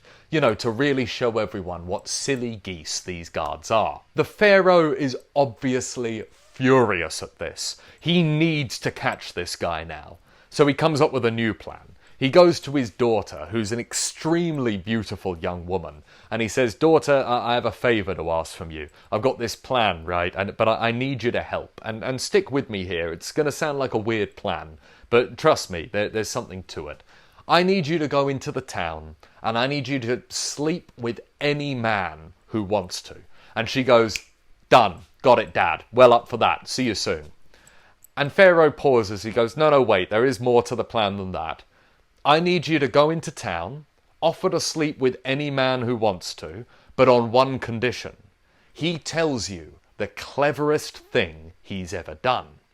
Ah, here's the idea. So the thief is going to show up, he's going to want to sleep with the Pharaoh's daughter, but she's going to ask him, what's the cleverest thing you ever done? And when he tells some story about breaking into a vault or retrieving his brother's corpse from a wall, she's going to grab a hold of him, apprehend him. Pharaoh's soldiers are going to run in, they can arrest him there and then. The remaining thief hears about the princess's offer, and he decides to take her up on it. He can see through the whole plot, by the way. He knows this is a trick by Pharaoh to try and catch him, and he really has nothing to gain here. But this isn't about treasure anymore. It hasn't been about treasure for a long time. This is about proving that he is cleverer than Pharaoh. This is a battle of wits, and he plans to win. The thief's plan is to defile a corpse. He's going to dig up a dead body, cut off the arm, and then pull the old trick of sticking his real arm inside his shirt, fake arm up the sleeve. Then he goes to the temple, finds Pharaoh's daughter, and propositions her. And Pharaoh's daughter says, yes, absolutely, I'll sleep with you, but on one condition. You tell me the cleverest thing you've ever done. And the thief spills the beans immediately. He tells her all about the heist, all about how he retrieved his brother's body, and just as her father planned, the princess grabs him by the arm and tries to detain him. But the arm slips seamlessly from his sleeve, and the thief makes his getaway. Pharaoh's daughter is left sitting completely befuddled, holding the decomposing arm of a corpse. Herodotus tells us that after this little episode, Pharaoh was no longer angry. He was far too impressed to be angry. He said that clearly this was a man of great wits, so he pardoned him, he let him keep all of the treasure he'd stolen, and he also married him to his daughter. The girl with the arm. What a phenomenal story. Modern scholars reckon it really genuinely is Egyptian folklore. even if it almost certainly didn't actually happen. I mean, really, does that story sound plausible to any of you guys? Herodotus, as soon as he wraps the tale up, reminds us that he is just repeating what he's heard other people say. It's up to us to decide whether we want to believe it. The King's List really is great fun. I wish I had time to go into it in more detail, talk about more pharaohs. But alas, Book 3 is calling, and the main narrative, the prelude to war and the Persian invasion of Egypt, is coming soon. So we're going to have to get back to the narrative. And to do that, we've got to skip ahead to the last pharaoh of Egypt. In the century or two before Herodotus's day, many Greeks had found themselves emigrating to Egypt. A good many of these were merchants and traders who operated out of cities like Naucratis, Greek trading posts in the north of Egypt. But many, many more were mercenaries and soldiers in the employment of the Egyptian pharaohs. The pharaoh Apries was a big fan of these Greek mercenaries, and he became increasingly reliant on them. But this didn't help him when his main general Amasis rebelled against him. Riding a massive wave of native support, Amasis defeated Apries' Greek mercenaries, killed his predecessor, and crowned himself pharaoh. So this new pharaoh Amasis was a usurper who had seized power, and this caused a bit of an issue for him, because although the Egyptians liked him as a man, most of them didn't seem to respect him as a king. He had been born a commoner, worked his way up through the ranks of the military, and seized power violently, and many Egyptians couldn't shake the feeling that their new god king was really just some bloke. Amasis cured them of this using a metaphor. He found a bowl that was used as a foot bath, for people to wash their feet in, and he had it melted down and turned into a statue of a god. When he walked into the palace the next day, he saw his nobles worshipping this statue, and he said, "Well, you know what that statue is, right? That was the foot bath. All of you used to wash your feet in that, and you over there, I saw you throw up into it once." And the nobles explained, they said, yes, it was a foot bath, but now it's a statue of the god, and it deserves respect. And Amasis says, the same is true of me. I was once a common man, a regular person, but now I have transformed. I am a pharaoh, and you should respect me the same way. There are two other stories about Amasis that I just love. The first one has to do with the fact that apparently he was a little bit of a sucker for leisure. He would wake up in the morning and spend a few hours until midday, conducting business, doing work. But as soon as the early afternoon set in and he could get away with it, he would dismiss everybody and spend the rest of the day drinking, feasting, and having fun. One day, one of his nobles, had a bit of a go at him over this. They were like, "You're king. You should work harder." And Amasis says that a good archer knows when to unstring his bow, for even the strongest bow, if forever strung, loses its strength eventually. Before he became pharaoh, Amasis had a real reputation for unseriousness and as a really heavy drinker, and because he was a poor man, a commoner, he would regularly steal to pay for the next round. He was caught on more than one occasion, and whenever they caught him stealing, they would haul him before the temple, before the gods, for judgment. And sometimes he would be found innocent, sometimes he would be found guilty. When he became pharaoh, he went to all the temples that found him guilty, and he lavishly bestowed gifts on them, whilst the temples that had let him off lightly, he basically ignored. When he was asked about this, he said, "Well, I was obviously guilty every single time, so any god that let me off was clearly dishonest, and any god that condemned me was clearly an honest and just one." I love it. I really do. That's just fantastic, isn't it? This is why I love ancient history, man. Even if it's kind of mythologized and parts of it probably aren't true, the personalities of these long dead people still manage to shine through. I think it's just wonderful. And with that, we end Herodotus's description of Egypt. Amasis will be the last pharaoh to rule in peace, because in Book 3, we're going to cover the reign of Cambyses and the Persian invasion of Egypt.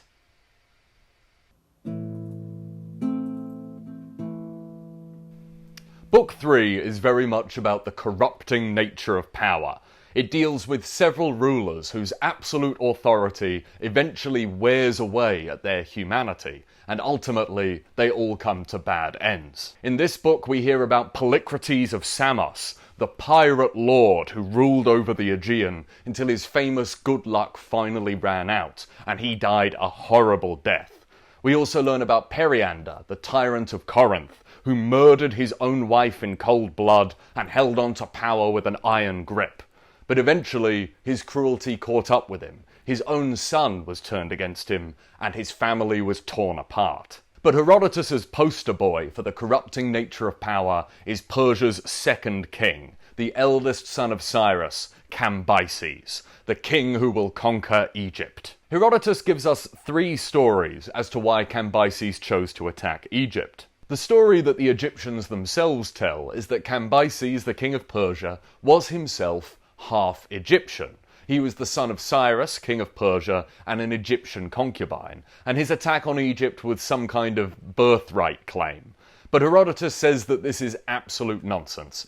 Everybody knows who Cambyses' mother was, and she was a Persian just like his father. Herodotus' favourite of the 3 stories is the one that the Persians tell. They say that Cambyses wanted a Persian concubine, so he sent a message to Pharaoh Amasis of Egypt, asking for one of his daughters to marry. And this put Amasis in a little bit of a predicament. He didn't want to send one of his daughters to Persia to be a concubine of the great king, but he knew that if he refused, it might be taken as an insult, and Cambyses might use this as a pretext for war. So he tricks the king of Persia. Instead of sending his own daughter, he sends the daughter of the previous king of Egypt, who he had overthrown. You know, she'd been a princess before, she knew how to play the part. Cambyses would be none the wiser. But one day, this girl reveals to Cambyses that he's been tricked, that she isn't the daughter of the sitting pharaoh at all, and realizing that he's been deceived, Cambyses flies into a murderous rage and vows to take revenge on Egypt. There is a 3rd story that Herodotus doesn't believe, but he tells us anyway, and in this version it is not Cambyses, but his father, Cyrus, who marries an Egyptian princess, and he becomes utterly besotted with her, so much so that he starts neglecting his other wives, including Cambyses' mother, Cassandra. And Cambyses, seeing that his mother is becoming depressed, goes to her and vows that when he grows up, he will go to this woman's country of Egypt and turn it upside down. This is typical of Herodotus, in case you hadn't noticed. The motivations behind war and peace are very rarely political or economic. They are personal. The rule of kings and the shapes that their countries take are tied intimately to those rulers' character, their relationships, their morality, and their fate. Cambyses, with the help of his Greek and Arab allies, invades and conquers Egypt. Now Amasis, the pharaoh who had insulted him, had already died at this point, so the pharaoh that Cambyses deposes is his son, Psammetichus, and in the immediate aftermath of the Persian victory, we get our first taste of just how cruel Cambyses could be. Cambyses declared that for every 1 Persian that died in the invasion, 10 Egyptians must die. He then hauls out the pharaoh Psammetichus and the nobles and aristocrats of Egypt and places them where they can watch as the Egyptian prisoners are marched to their execution. When they see their sons being taken to their death with bits in their mouths and ropes around their necks, the Egyptian nobles begin to weep. But when the pharaoh Psammetichus saw his own son leading the procession of the condemned, he didn't react. And then the girls were brought out, the young daughters of the Egyptian nobles, dressed as slaves and ready to serve their new Persian masters. The nobles began to weep even harder, seeing their daughters being treated this way. But yet again, the pharaoh did not react. But then Psammetichus saw an old friend of his, dressed in rags like a beggar, and asking for food from the Persian army. And seeing this, the pharaoh finally broke down into tears, a reaction that slightly confused Cambyses, who sent a messenger to ask him this. "Your master Cambyses wants to know, Psammetichus, why the sight of your daughter being humiliated and your son being taken to his death did not move you to protest in tears, whereas a beggar who, he has been informed, is not related to you at all, did receive this mark of respect from you." Pharaoh responded, "Son of Cyrus, My personal troubles are too immense to cry over, but when a friend on the threshold of old age has lost a fortune and happiness and been reduced to beggary, his sorrow calls for tears. This wisdom from the pharaoh moves Cambyses to mercy, and he decides to spare Psammetichus. He also tries to spare Psammetichus' son, but it's too late. The Egyptian prince was the first one to be put to death amongst the group of noble children. Herodotus speculates that if Psammetichus had chosen to accept this mercy and, rule peacefully, he'd have probably ended up back in charge of Egypt in no time. That's just how the Persians liked to do things. They liked to use local rulers to rule their lands on their behalf. But Psammetichus just could not resist trying to rebel against Persia.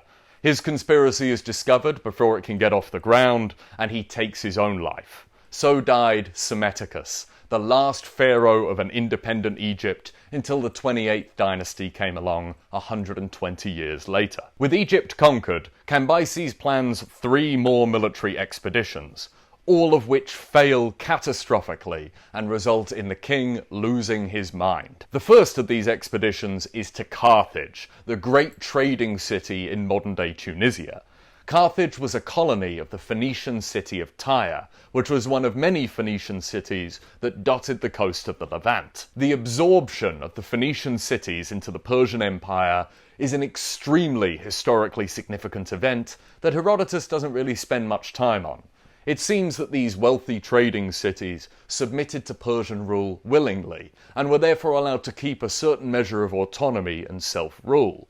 They also, as well as adding massively to the wealth of the great king, gave him something that he had never had before: a navy. The Persians were not a coastal or seafaring people in the same way that the Greeks and the Phoenicians were.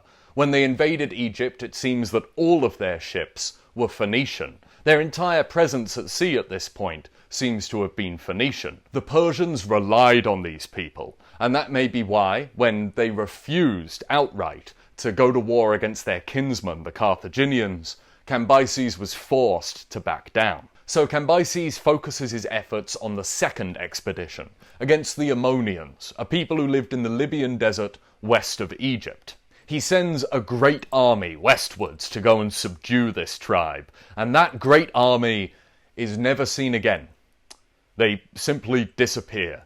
Herodotus, who's relying on an account given by the Ammonians themselves, says that a great sandstorm buried this army in the desert. The third expedition, and the most disastrous, led by King Cambyses himself, was going to go south against the Ethiopians, to fight the people that Herodotus called the tallest and best-looking people on earth. Cambyses sends spies south into Ethiopia, disguised as messengers. The plan is that they're going to get close to the Ethiopian king and try and gather as much information as possible. But the king of Ethiopia sees right through their disguise. He accuses the messengers outright of spying, and he has a real go at Cambyses for being greedy, for coveting the lands of people other than his own. The Ethiopian king then inspects the gifts that these Persian messengers have brought, the first of which is a fine purple cloak, and he asks how it is that the Persians have clothes of such fine colours. And the messengers tell him,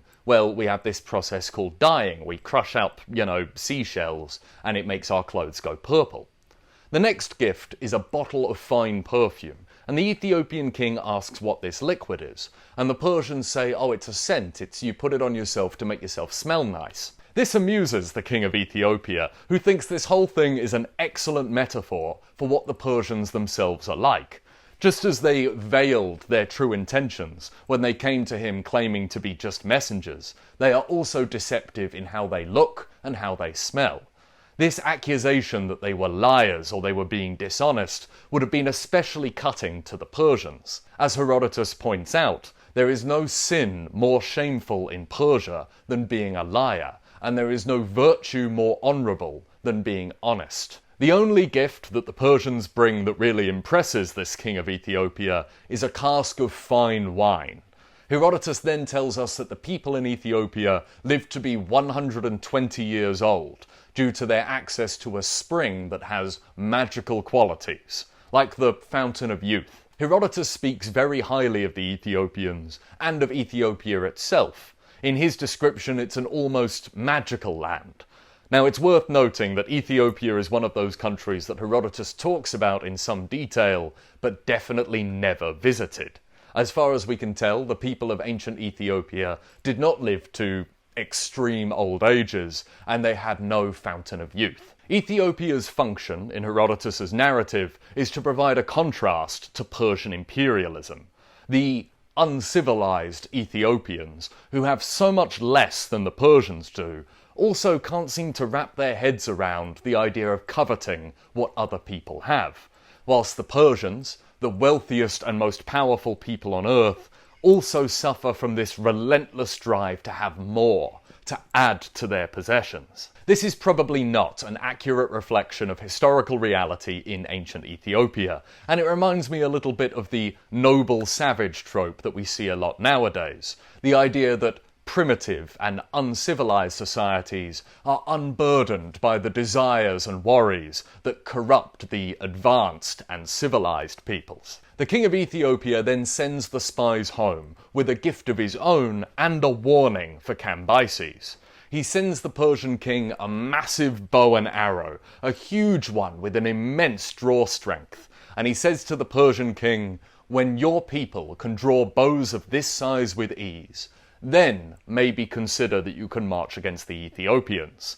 In the meantime, consider yourself lucky that we do not wish to rule any lands other than our own." Cambyses is so infuriated by this response that he immediately marches on Ethiopia. In fact, he marches away so quickly that he neglects to pack any supplies or organize any logistics to keep his army fed. As a result, the Persians march south into Africa and promptly begin to starve. At first, they eat their pack animals and their horses, and then they try eating grass. But eventually, starvation leads the Persians to making the worst, most terrible decision. They draw lots, and 1 in every 10 men is killed and cooked to feed the other 9. Seeing this, Cambyses returns to Egypt, leaving Ethiopia very much unconquered. Now, in my personal opinion, I think realistically it's quite unlikely that a seasoned commander like King Cambyses would actually neglect to pack any supplies for an expedition to Ethiopia.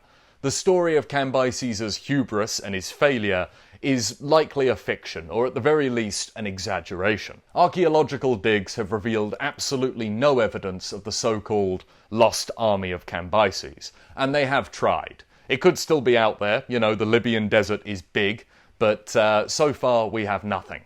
But for Herodotus, the expedition to Ethiopia and its utter failure marks the beginning of Cambyses' madness. Before Ethiopia, Cambyses was merely a cruel and greedy man.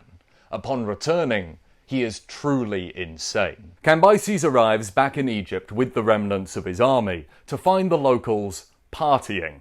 This celebration was part of the festival of Apis, the Egyptian bull god, but Cambyses thought that these newly conquered and rebellious Egyptians were celebrating his defeat and his humiliation. Cambyses demanded to be shown this Apis bull that everyone was celebrating.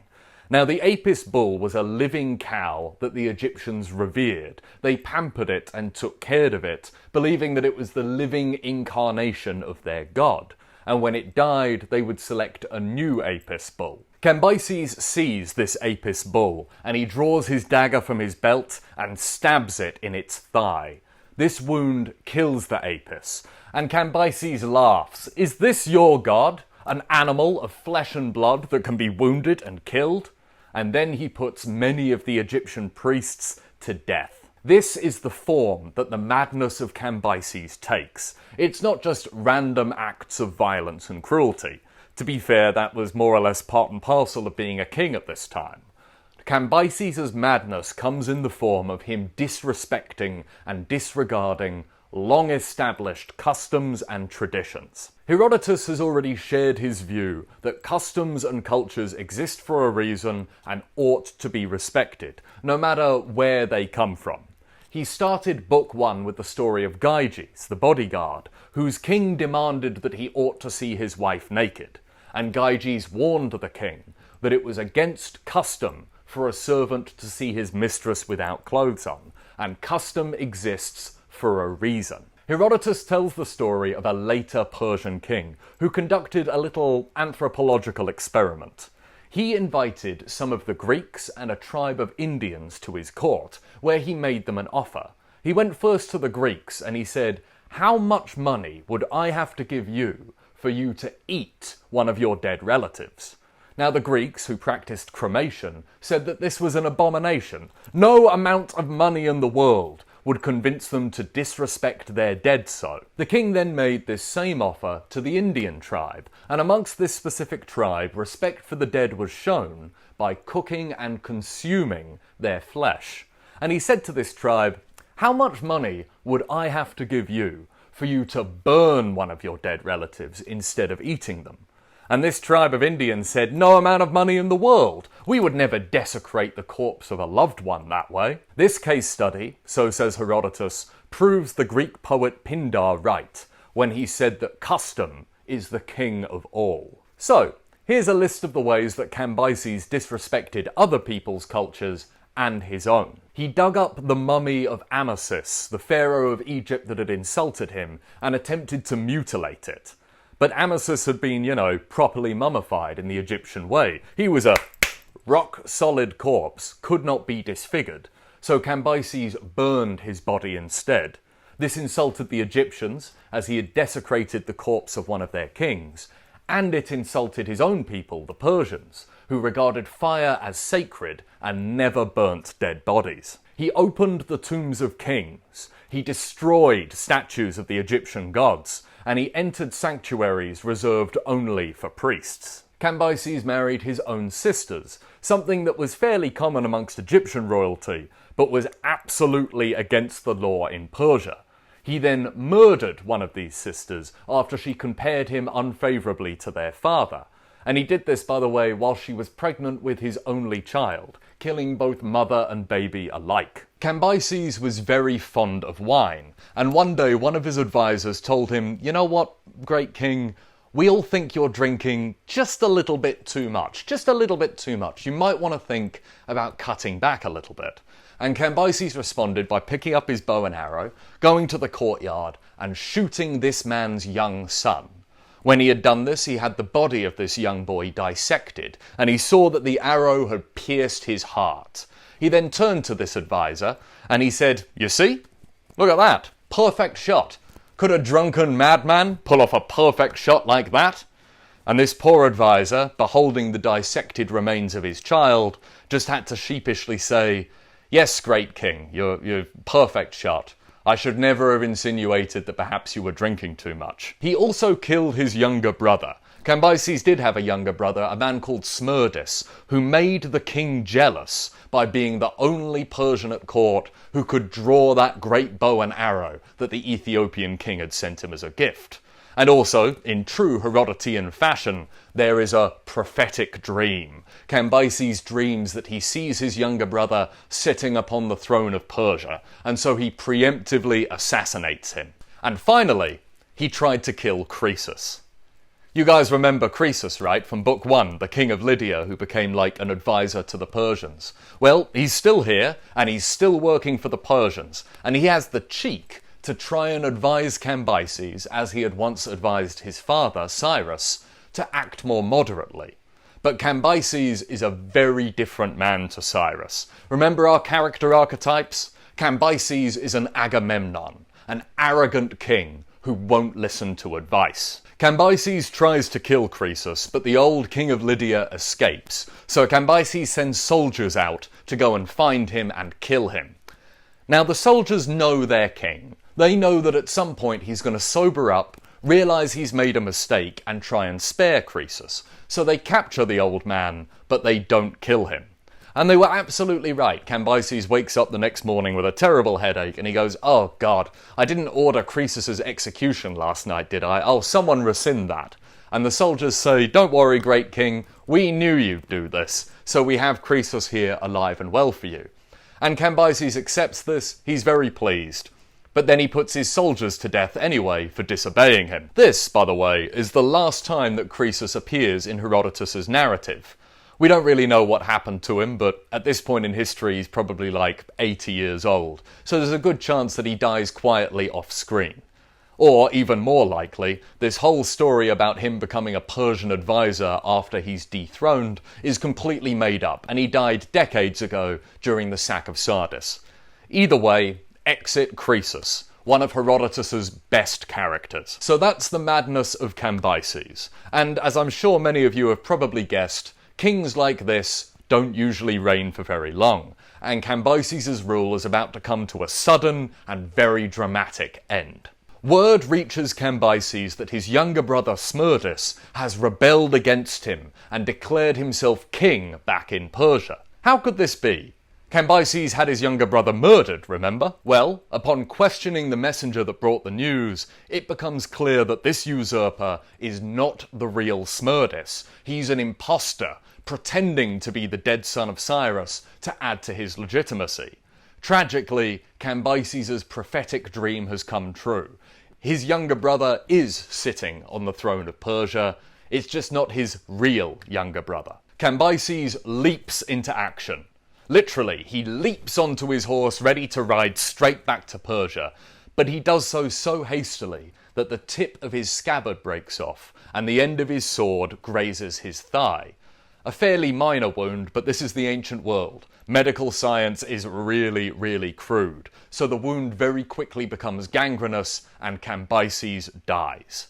Herodotus tells us that the wound on Cambyses' thigh that killed him was in the exact same place that he had stabbed the sacred Apis bull. How very poetic.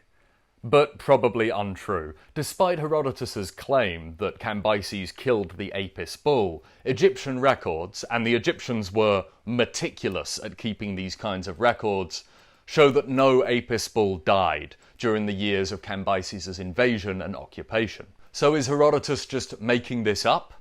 I mean, possibly. It fits very well with his narrative. But I think it's more likely that his Egyptian sources told him this story of Cambyses stabbing the sacred bull to make Persian rule in Egypt seem especially cruel and oppressive. After all, in the mid-5th century, which was roughly the time that Herodotus was travelling around Egypt, the Egyptians had just undergone a long, bloody and ultimately unsuccessful war for their independence. So Herodotus' sources might have had a certain anti-Persian feeling, which might have led to a little bit of historical revisionism regarding what the Persian invasion was actually like. So King Cambyses is dead, and an impostor sits upon the throne of the Persian Empire, pretending to be a son of Cyrus. What happens next is one of my favourite parts of Herodotus' stories, the conspiracy of the Seven. The Persian nobleman Atarnes is the first person to suspect that all is not right in the house of the Persian king. His daughter is married to this new Persian king, and she writes to her father telling him all about her husband's strange ways. And he quickly deduces that this man is not who he says he is. The man calling himself Smerdis, son of Cyrus, is in fact a Median magus, a priest, using magic to fool the Persian people into thinking that he is the true king. Atarnes puts together a team comprising of himself and 5 other noblemen. So now there are 6 that know the truth. They then invite a man called Darius, Cambyses' old spear-bearer and a very distant relative of the king, to come and join them. Darius already suspected that this Smerdis wasn't who he said he was, and he's relieved to find out that he wasn't the only one with suspicions. He's rearing to go. Let's go restore the Achaemenid Persian Empire. Let's kill this usurper. Let's go today, or let's go tomorrow. Either way, we have to start soon, before our conspiracy is found out. Atarnes advises caution. He tells Darius, no, we need to make a detailed plan if we're going to overthrow a king. We need to scheme, we need to plot. But Darius says that is madness. That is completely misunderstanding how conspiracies work. Sooner or later, the king is going to find out about this, because you idiots are just inviting people willy-nilly into your conspiracy of named nobles, openly plotting to overthrow their king.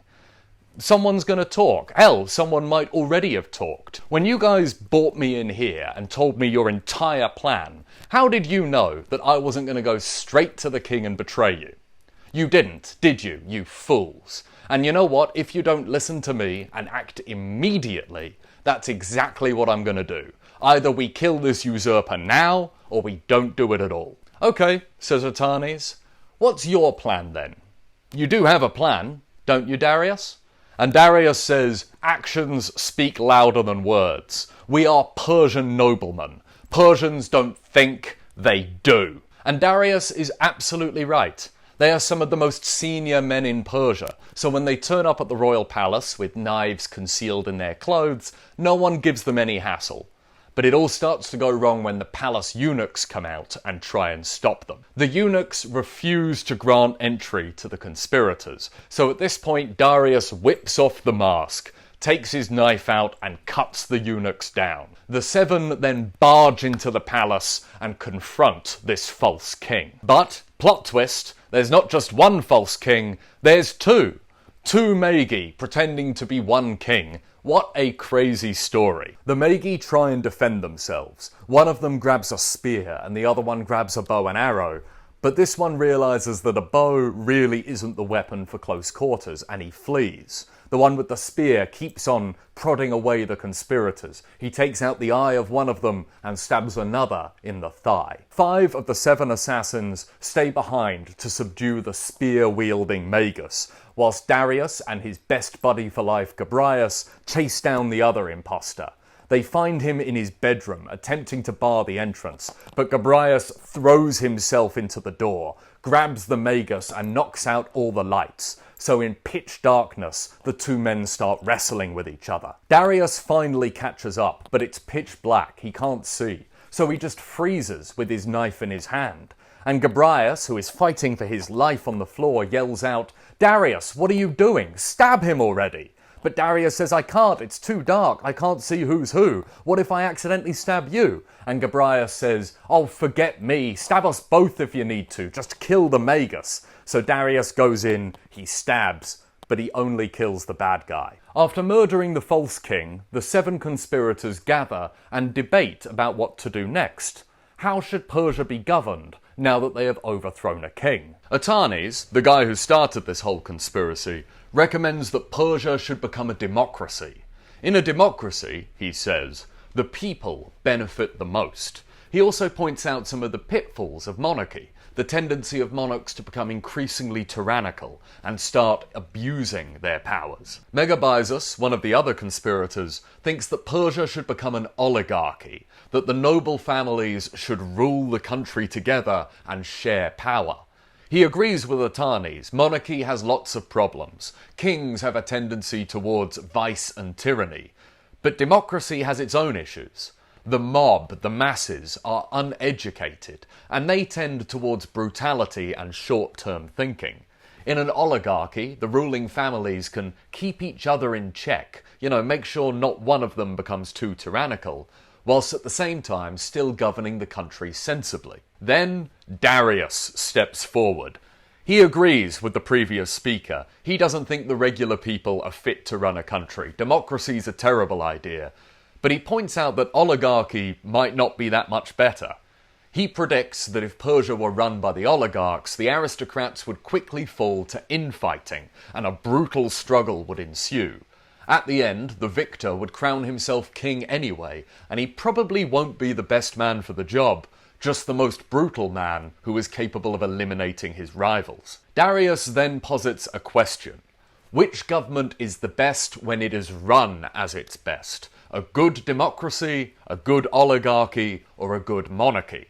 And he concludes that the best form of government is a good monarchy, when a just king has absolute power to rule properly. Darius then finishes his argument by reminding his fellow conspirators that Persia has always been a monarchy, and with the exception of Cambyses, it has always served them well. After all, could Cyrus have conquered this great big empire had he not enjoyed absolute power as Persia's king? And so the conspirators, funnily enough, vote on what form of government they're going to run Persia with, and 4 of the 7 vote for monarchy, so Persia will continue to be ruled by kings. This whole discussion is fascinating. It's the most detailed ideological debate in the whole of Herodotus's histories, and Herodotus himself insists that this discussion actually happened. despite the fact that many Greeks deny it. And yeah, I have to agree with Herodotus's critics here. I don't think this discussion actually happened. It's just too Greek to be Persian, if you know what I mean. One speaker always disproving the last person who spoke. The tri-division of government types into three broad categories: monarchy, oligarchy, and democracy. It just reeks of 5th century classical Greek intellectualism, the movement that Herodotus was a part of. These are the words of 5th century Athenian philosophers, not 6th century Persian noblemen. At least, that's my impression. If there are any Achaemenid experts out there watching this and you think I'm wrong, please let me know down below. And so that is how Persia was saved and the Achaemenid dynasty of Cyrus the Great restored to power. At least that's what Darius told everybody. And in case you haven't already guessed, this guy Darius is going to be Persia's next king. Herodotus's version of events, you know, this coup and the conspiracy of the Seven, is very close to the account that Darius himself had carved into the side of a mountain in western Iran. The Behistun inscription, written in 3 languages, tells a very similar story to Herodotus, with the exception that in the Persian version there is only 1 Magus, not 2. So Darius becomes king, and he immediately starts sorting this empire out. He divides it into administrative zones called satrapies, each one run by a governor called a satrap. Darius is a real statesman, the kind of organised boss that you want in charge of a massive unwieldy empire like the Persian one. Herodotus tells us that the Persians themselves called King Cyrus the father, Cambyses the tyrant, but Darius they called the shopkeeper or the retailer. But the start of his rule would not be simple. Herodotus tells us in his histories, and Darius tells us himself in his inscription, that this coup and the instability it led to caused rebellions throughout the empire amongst the more independently minded provinces. Specifically, Babylon, a region of the empire that we've already noted was by far the richest, decided that after all of this chaos, it was the perfect time to throw off the Persian yoke. The Babylonians took this bid for independence very seriously. As soon as they declared their open rebellion, they put to death every woman in the city other than those with children. They understood that the Persians would besiege them and supplies would quickly run out. They simply didn't have enough to feed everybody, so they put to death anyone who couldn't fight. This may sound brutal and horrible, and I imagine it really was, but this is ancient warfare, remember? There are very few rules. Whatever the Babylonians did to their own people, it was nothing compared to what the Persians would do to them if they got in. So Darius besieges Babylon, but without all of those extra mouths to feed, the city endures. After a year and 7 months of siege, Darius begins to despair of ever taking the city. But one of Darius's soldiers devised a plan. A young man called Zopyrus cut off his own nose and mutilated his face, and then went to go and see the king. Upon seeing him, Darius was furious and demanded to know who had done this to him. Zopyrus responded that he had done this to himself. It was all part of his plan to finally capture the city. He apologized to the king and said, "I'm sorry I kept this plan from you, but I knew that if I told you that it involved me making my face unrecognizable, you would never consent to it. But now the deed is done, I've cut my own nose off. Are you willing to trust me and follow through on this plan?" "Okay," says Darius, "I suppose you've left me no choice. What's the plan?" Zopyrus says that he's going to pretend to defect to the Babylonians, and he's going to trick them into making their city vulnerable. He tells Darius that that night he will run to the walls of Babylon, and in 10 days' time, Darius should select 1,000 expendable men and put them within sight of the city, where they can't be helped.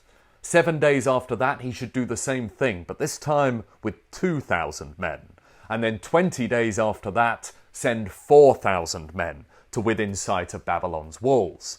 The very next day after doing this, Darius should attack the city from all angles, but keep some of his elite Persian soldiers in reserve, ready to take one specific gate. So that night, Zopyrus approached the walls of Babylon, looking over his shoulder the whole way to make it appear as if he feared he was being followed. He asked the Babylonians to please let him in, and they did, and upon seeing his face, mutilated and hideous, they asked what happened to him. Zopyrus says that it was King Darius who did this to him, as a punishment for daring to suggest that the siege was lost and the Persians ought to abandon the city. Now he wants to offer his services to the Babylonians and get his revenge, and he can be very helpful. He knows the Persian plans inside out. The Babylonians believe him, and 10 days later, Zopyrus leads a small force of defenders out against 1,000 vulnerable-looking Persians, and he massacres all of them.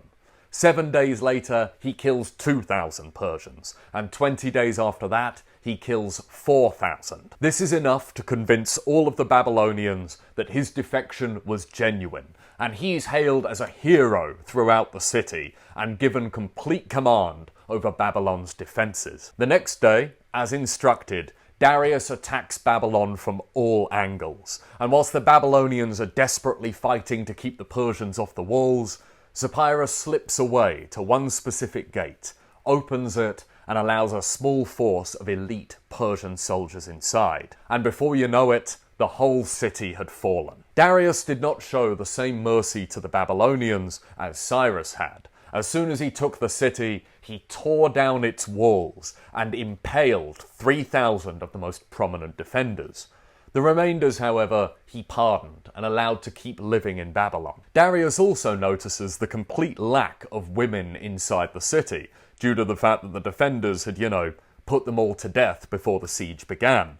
So he sent quotas out to the other provinces of his empire, asking for a certain number of young women from each area to help repopulate Babylonia. As a reward for his cunning and self-sacrifice in taking the city, Zopyrus was granted overlordship of Babylon and a lifelong tax exemption, a fine reward and a sign of the king's favour. But regardless, Darius was heard to say for the rest of his life that he would give 20 Babylons to see Zopyrus without his injuries. Book 3 ends with this somewhat bittersweet victory.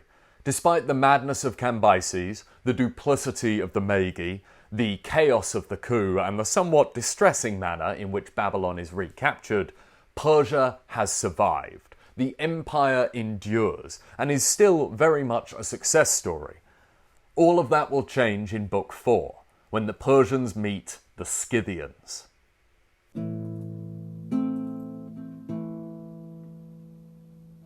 Book 4 is similar to Book 2 in many ways, where Book 2 is a lengthy description of Egypt, its people and its customs. Book 4 is about the land of Scythia. Scythia is this land here, modern-day Ukraine, South Russia and Moldova, and in many ways it provides a perfect contrast to Herodotus' description of Egypt in Book 2. Herodotus tells us that the Egyptians were the oldest people on earth, that they'd been around the longest, but he says that the Scythians are the newest, the most recent, the youngest people. He says that Egypt has more man-made wonders than any other country in the world, whilst Scythia has the fewest. And whilst the Egyptians were a settled people, never straying too far from the precious gift of the Nile River, the Scythians are nomads, never staying in one place too long. The Scythians say that they are descended from Zeus, and that Zeus had 3 sons, the youngest of which became the first king of the Scythians. The Greeks tell a very similar story about them, with the added caveat that the father of this first Scythian king was the great hero Heracles.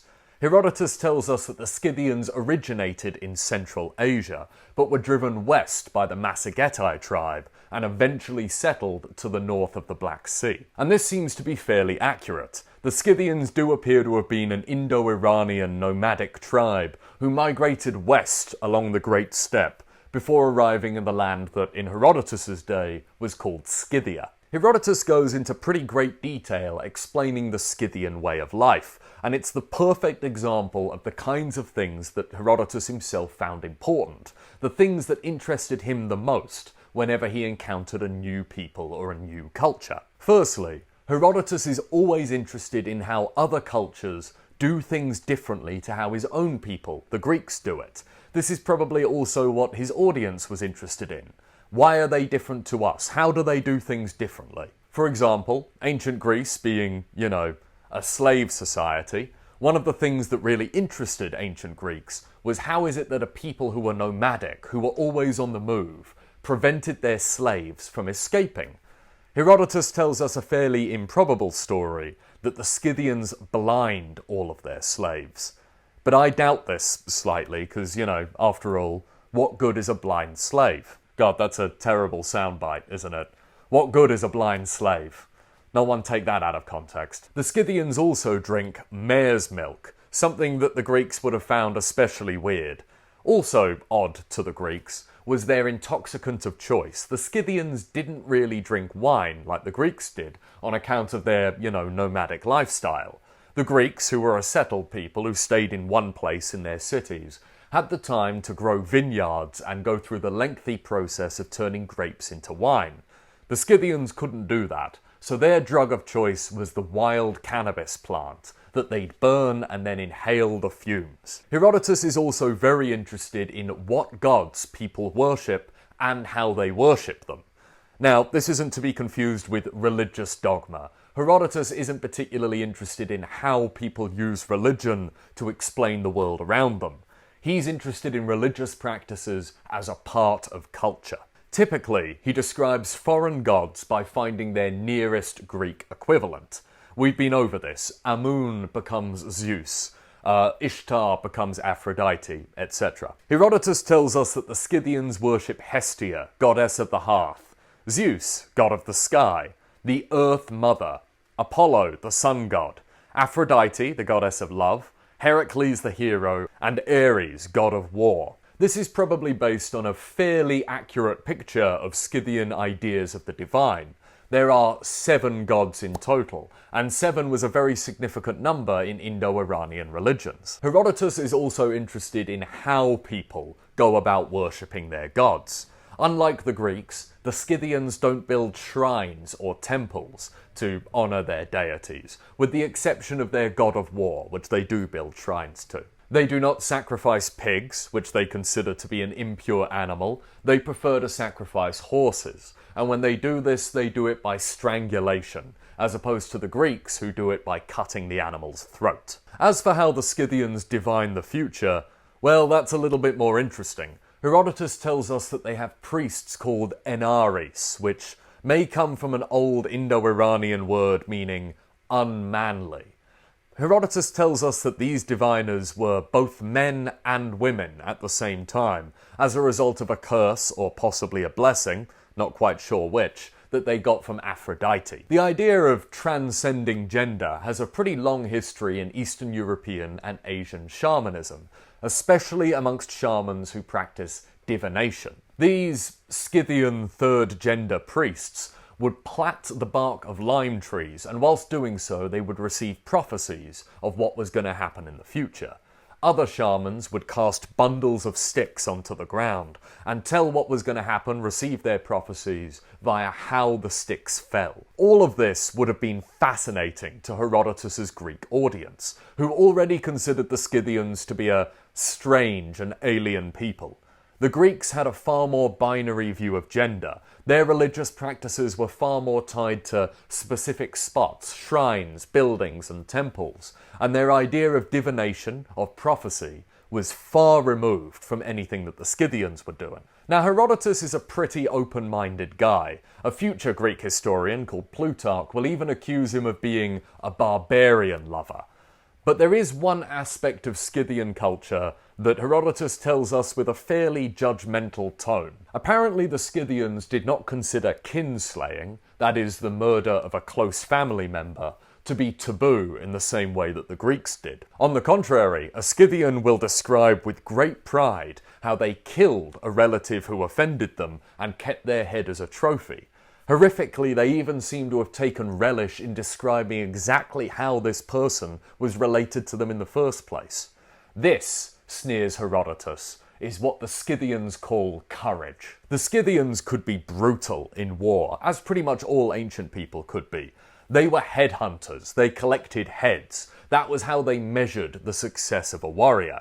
At the end of a battle, warriors would present the king or chief with the severed heads of the enemies that they'd slain, and they'd receive a share of the loot proportionate to the amount of people that they'd killed.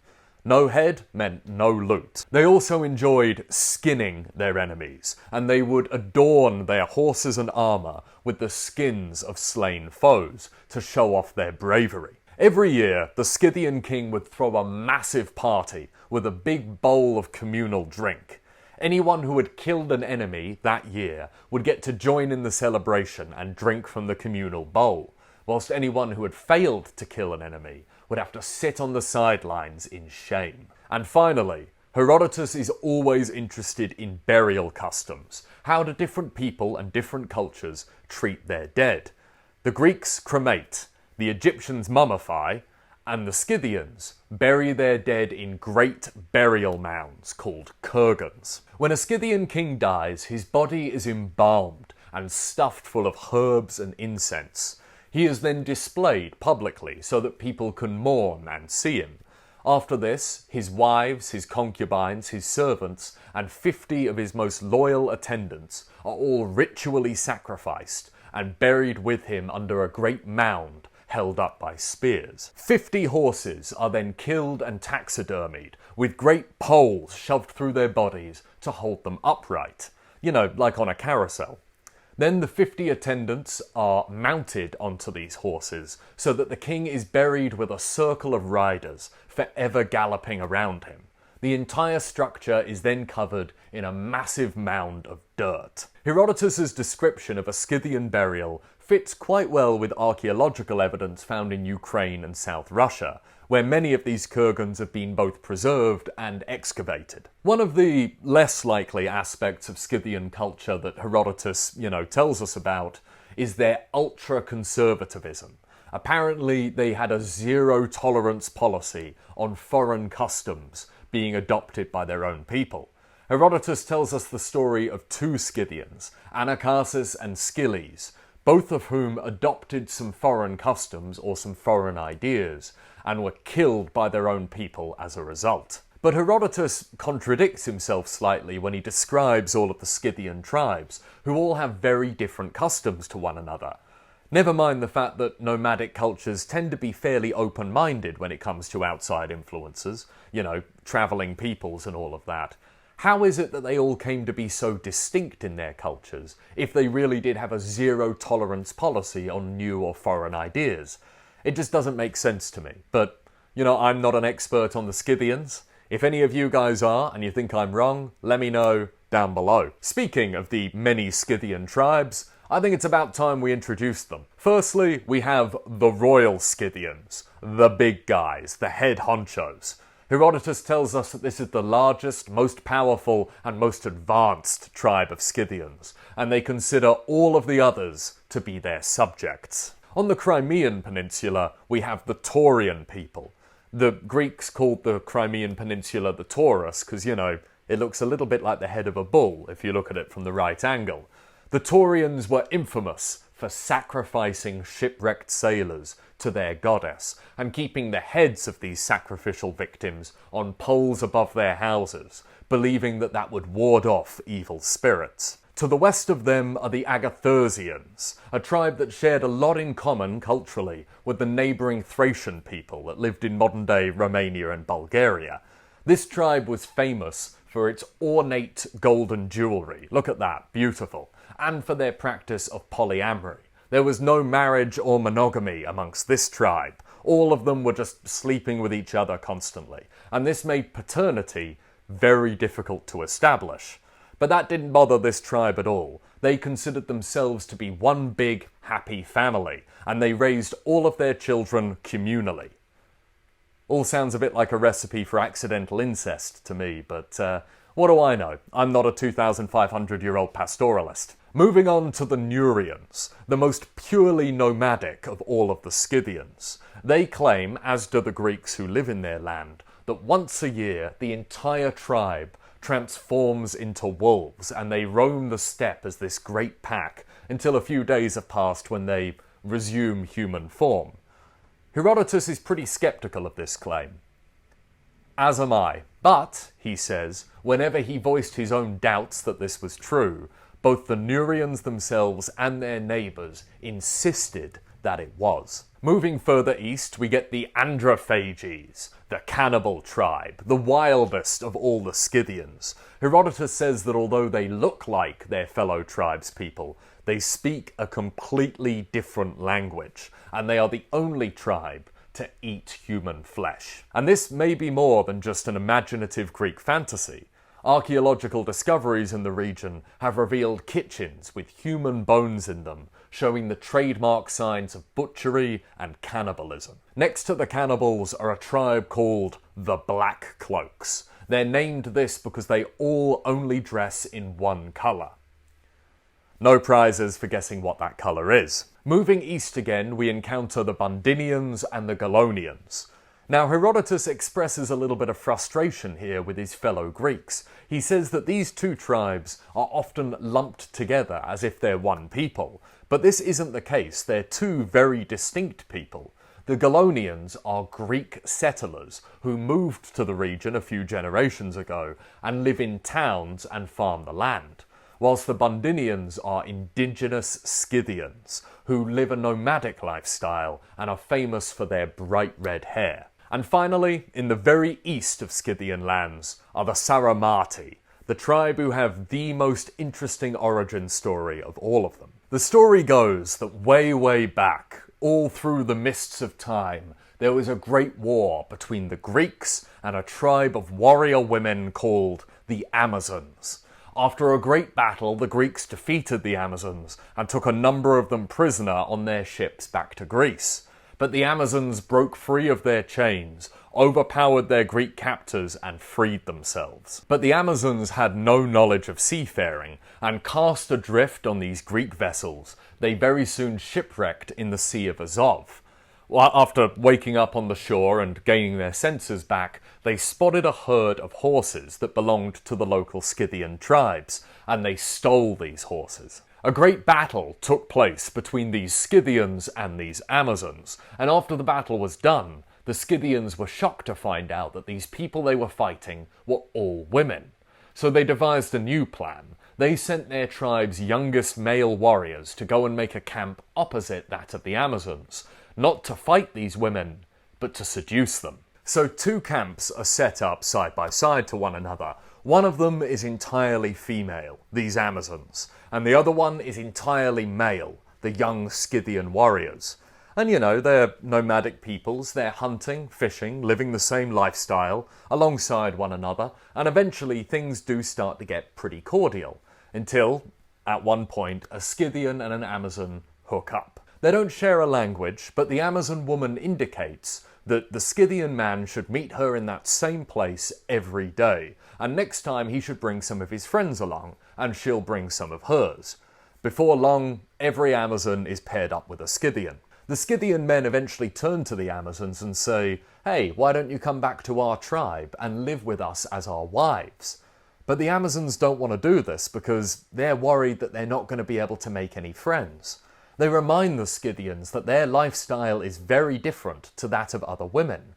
They're used to living like men, hunting, fishing, and fighting and killing. Other women don't do that kind of stuff, and with nothing in common, how are they ever going to make any friends? And so instead, the Scythian men agree to join with the Amazons and form a new tribe east of their ancestral lands, and this tribe becomes the Saramati.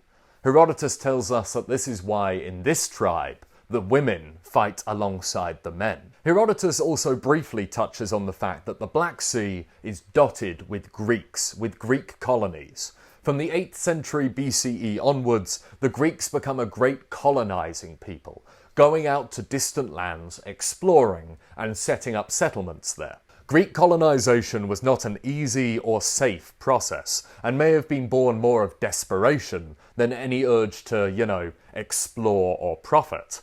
Herodotus tells us in detail the story of a mission from the island of Thera, modern-day Santorini, and its efforts to colonize the coast of Libya. The main reason for this mission was an intense and destructive drought that put an immense amount of pressure on the island. So, on the advice of the oracle at Delphi, a huge portion of Thera's population was shoved onto ships and sent south to try and colonize the north coast of Africa. This mission was filled with dangers and perils, and the settlers tried and failed several times to create a settlement before finally landing in Carini. On one occasion, the settlers attempted to abandon the mission altogether and return home. But the Therans, these people's friends and family, upon seeing them approaching, shot arrows at them to drive them away. Sounds pretty extreme, right? This story in Herodotus is cited by many modern historians as evidence that the Greek colonization process was inspired more by shortages and hardships in Greece than by the appeal of foreign lands. But as a result, by Herodotus's day, the Black Sea was dotted with Greek colonies. Herodotus tells us that Scythia as a land is completely devoid of man-made wonders, which makes sense. If the people are nomadic, they don't have any reason to build great monuments. But it does have great natural wonders, specifically the great rivers that run through it. Herodotus especially loves the Borysthenes River, which we call the Dnieper. Herodotus says that this is the richest, greatest, and most productive river in the world. With the exception of the Nile, of course, which is such a great river that no others even compare. It is about time that we talked about Herodotus's geography. A few of you might have seen this map before, the world according to Herodotus. It's worth noting, by the way, that Herodotus didn't draw this map. As far as we know, he never drew any maps.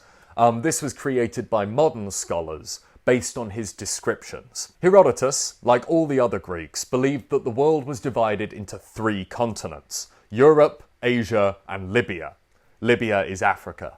Obviously, he had no idea that the Americas or Australasia existed. You might have heard that the ancient Greeks knew that the Earth was spherical, and many of them did. I mean, Aristotle concluded that the Earth is round by observing the stars. And Eratosthenes famously measured the circumference of the Earth to a surprising level of accuracy, as shown in this famous Carl Sagan clip. But not all Greeks seem to have known that the Earth was in fact round. The very fact that Aristotle had to assert it is pretty good evidence that it wasn't, universally accepted in his day. And Herodotus, like many people of his time, believed the Earth was a flat circle, with the heavens moving across it in an arc. But despite buying into this common contemporary theory, Herodotus is very critical of other Greek geographers, especially ones who believe that the Earth is based on symmetry. Other Greek mapmakers, Herodotus tells us, believe that the 3 continents must be equal in size. How else does the Earth balance? But he says that this is obviously untrue based on his own observations. So, here's the geography of the Earth according to Herodotus, what he gets right and what he gets wrong. Herodotus believes Europe to be the longest continent, based on the fact that it has never been navigated. He is also admittedly unsure as to whether or not there is a sea to the west and north of the continent. Generally speaking, Herodotus's idea of Northern Europe is pretty uninformed, and includes some of his more fantastical claims, like the existence of gold-guarding griffins. He also makes reference to the Cassiterides, from which tin is traded down through the continent until it eventually reaches Greece. Herodotus is unsure about their existence, but some modern scholars think he might be referring to where I am right now, right here, the island of Britain, which was an important source of tin back in ancient times. As for Libya, or Africa, Herodotus, like most ancient people, has a very limited understanding of what lies south of the Sahara Desert. He does believe, however, correctly, that it is surrounded by water, with the exception of the Suez Isthmus that connects Africa to Asia. Herodotus's evidence for this is the story of a Phoenician expedition commissioned by the Egyptian pharaoh Necho II that apparently circumnavigated the continent. Many ancient authors did not believe this tale, as they believed the south of Africa and the south of India were connected, making the Indian Ocean a giant lake. But Herodotus did believe, and asserts confidently, that you can sail around Libya. Funnily enough, the one part of the story that Herodotus doesn't find credible is actually some of the best evidence we have that the story may be true. The Phoenician sailors claimed that as they passed under the south of Libya, past what we today call the Cape of Good Hope, they had the sun on their right-hand side.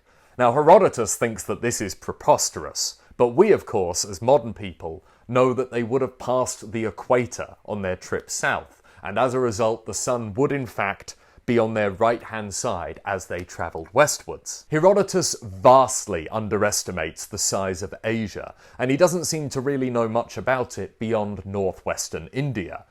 Generally speaking, when it comes to Asia, the further east you go, the less reliable Herodotus's description becomes. One of his most famous fanciful tales is of giant man-eating ants that guard the gold mines of northern India. This is one for the historical conspiracy theorists for sure.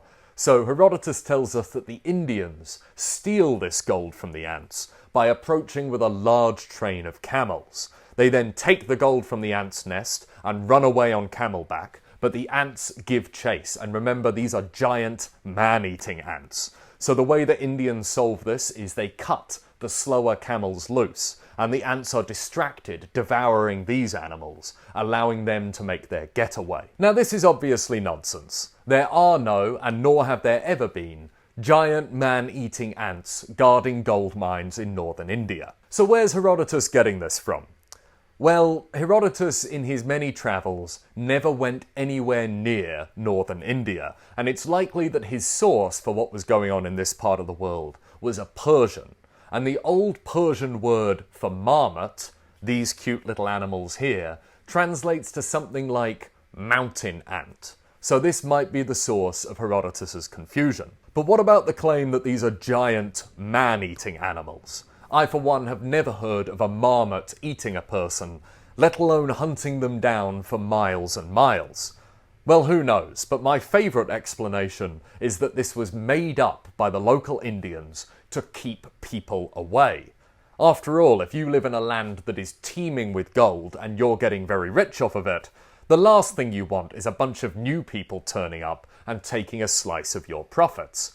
What better way to dissuade explorers and settlers than by telling them that you have to battle giant, terrifying, man-eating ants every time you want to get some gold? Or, in the words of a nutjob that I met at university once, they're real ants, bro, trust me, bro. No, it's real. Herodotus was telling the truth, man. It's the historians and archaeologists. They're trying to hide it from us. But people are going to wake up soon, man. People are going to wake up soon. Have you ever tried DMT? That'll wake you up. If you're out there, James, and you're watching this for some reason, I hope you're doing well, man. So that's Herodotus's geography. He gets some things very right and some things very wrong. But he does the best he can with the information at his disposal. Let's get back to the Scythians. The great Persian king Darius decides to invade Scythia and subjugate its people. To do this, he crosses the Hellespont into Europe, he subjugates the Thracian tribes of modern-day Bulgaria and Romania, and then builds a massive bridge across the Danube to ferry his army into Scythian territory. Darius then marches with his army into Scythia, leaving the bridge under the guardianship of his Ionian subjects, the Greek cities from the west coast of Asia, who owe loyalty to the Persians. The various Scythian tribes hold a great council to decide what to do and how to react to this Persian invasion. One of them makes an impassioned speech, urging them to unite under one banner, otherwise they will all surely be conquered separately. The royal Scythians, the Bundinians, the Galonians and the Saramatians all agree to fight together, but the other tribes refuse to take part in this confederation. The Scythians then decide on a scorched earth policy. They're going to draw the Persians further and further into Scythia, filling in wells and destroying vegetation as they go. The Scythian army divides into two. One, the larger half, draws Darius further eastwards, whilst the other one circles around him to cut off his lines of supply. Because so many of the tribes rejected the king's call for unity, the Scythians decide that they're going to lead the Persians into the territories of these neutral tribes and try and force them to pick a side. So the Scythians, having sent their families north to a land where they'll be safe outside of Persian reach, lead Darius on a wild goose chase across the great steppe. Darius and his Persians cannot catch the Scythians, and they spend months riding up and down and all around trying to find these elusive nomads. Darius is frustrated by this unconventional style of warfare, and he pens a letter to the king of the Scythians, showing his frustration. He says to the king, look, either you are stronger than me, in which case stand and fight and let's settle the issue, or you are weaker than me, in which case admit that fact and supplicate yourself, become my servant. Surely it's one or the other. What's all this running away about? The Scythian king sends back his response. Persian, this is how things stand with me. I have never fled from any man in fear. I have never in the past, and that is not what is happening now. What I am doing is not far removed from my usual way of life during peacetime. I am not going to fight you, and I'll tell you why. If we had towns, we might worry about the possibility of them being captured. And if we had farmland, we might worry about it being laid to waste. And then we might engage you in battle. But we don't have either. If you feel you must get to fighting soon, we have ancestral burial grounds. Find them and try to ruin them, and then you'll see whether or not we will fight. Until then, unless it seems like a good idea, we won't join battle with you. I have no more to say on the subject of fighting. As for my masters, the only ones I recognize are Zeus, who is my ancestor, and Hestia, the queen of the Scythians. You won't be getting gifts of earth and water from me, only what you deserve. And as for this master business, you will suffer for it. And the Persians did suffer. Scythian attacks became more and more brutal as the nomads grew more confident fighting the Persians, and they struck fear into the hearts of the enemy by attacking them at night, which was quite unusual in ancient warfare. As time went on, the Persians began to run out of supplies, and the army began to starve, and the Scythians exploited this. They would leave herds of animals just out of reach of the Persians, and when some Persians, fell to the temptation, went to go and try and round up these animals and capture them, that's when the Scythians would fall on them and destroy these isolated foraging parties. Just as victory started to look impossible, Darius received a strange gift from a Scythian messenger. A bird, a mouse, a frog, and 5 arrows. Darius asked the messenger, "What's the meaning of this?" And the messenger just smiled and said, "If yours is a wise people, you'll figure it out." Darius himself briefly concluded that this was a form of tribute, and that this was the Scythians finally accepting him as their master. Wishful thinking, really.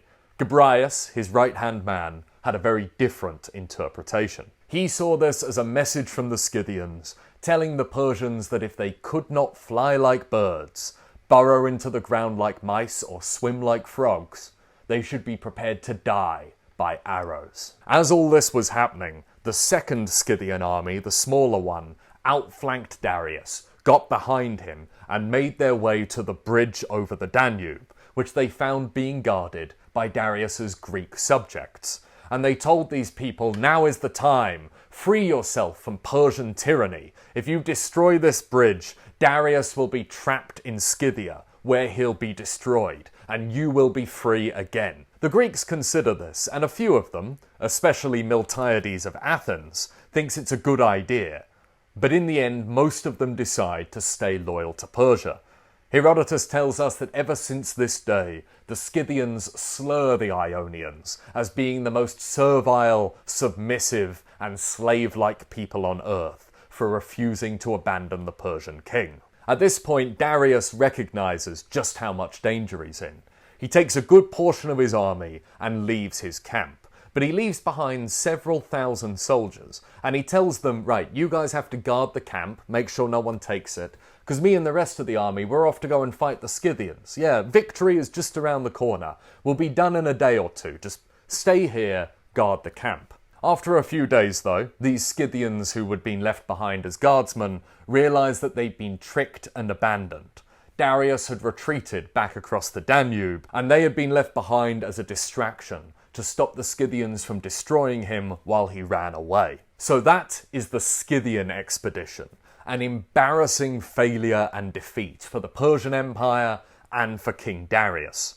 It's impossible to know exactly how accurate Herodotus's account of events were, as no other ancient sources really discuss this Scythian war. The Scythians themselves wrote no history of their own, and the Persian sources, as far as we know, never make any mention of a Scythian campaign. That last fact, that the Persians themselves never mention a Scythian campaign, might itself be quite telling. It might be good evidence that this was in fact a big catastrophe, or at least not much of a victory. The Persians were not in the habit of recording their defeats. For example, they also make no mention of their invasion of Greece, which also ended not particularly well for them. And Darius's withdrawal from Scythia marks a very important moment in Herodotus's narrative.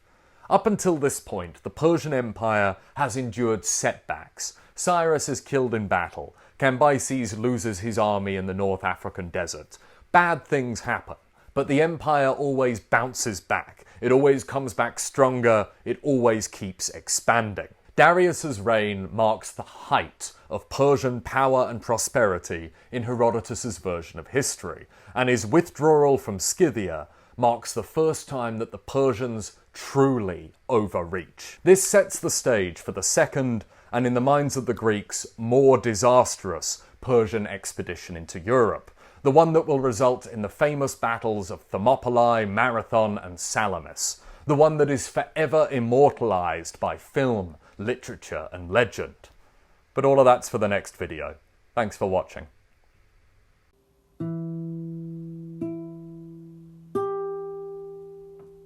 Thank you everybody for following me as I stumble through Herodotus's histories, the first 4 books of them at least. Come back in a few weeks and we'll be covering the Battle of Marathon, the Ionian Revolt, and eventually the battles of Thermopylae, Salamis, and the big invasion of Greece. A big special thank you goes out to the patrons, without whom I would not be able to justify spending the amount of time and energy that I do making these videos. If you want to join the Patreon, there's a link down below. It comes with a few perks and I'd be incredibly grateful. Patreon perks include seeing the videos earlier than everybody else does. There are also some videos that I occasionally make only for the patrons, as well as getting admittedly irregular updates as to what I'm up to and what future videos are going to be about. So again, if you fancy it, there's a link down below. This is the names of the patrons that I've already got right here, by the way, if you're interested. If you want to see your name here, feel free. Thank you everybody again, and I'll see you all on the next video.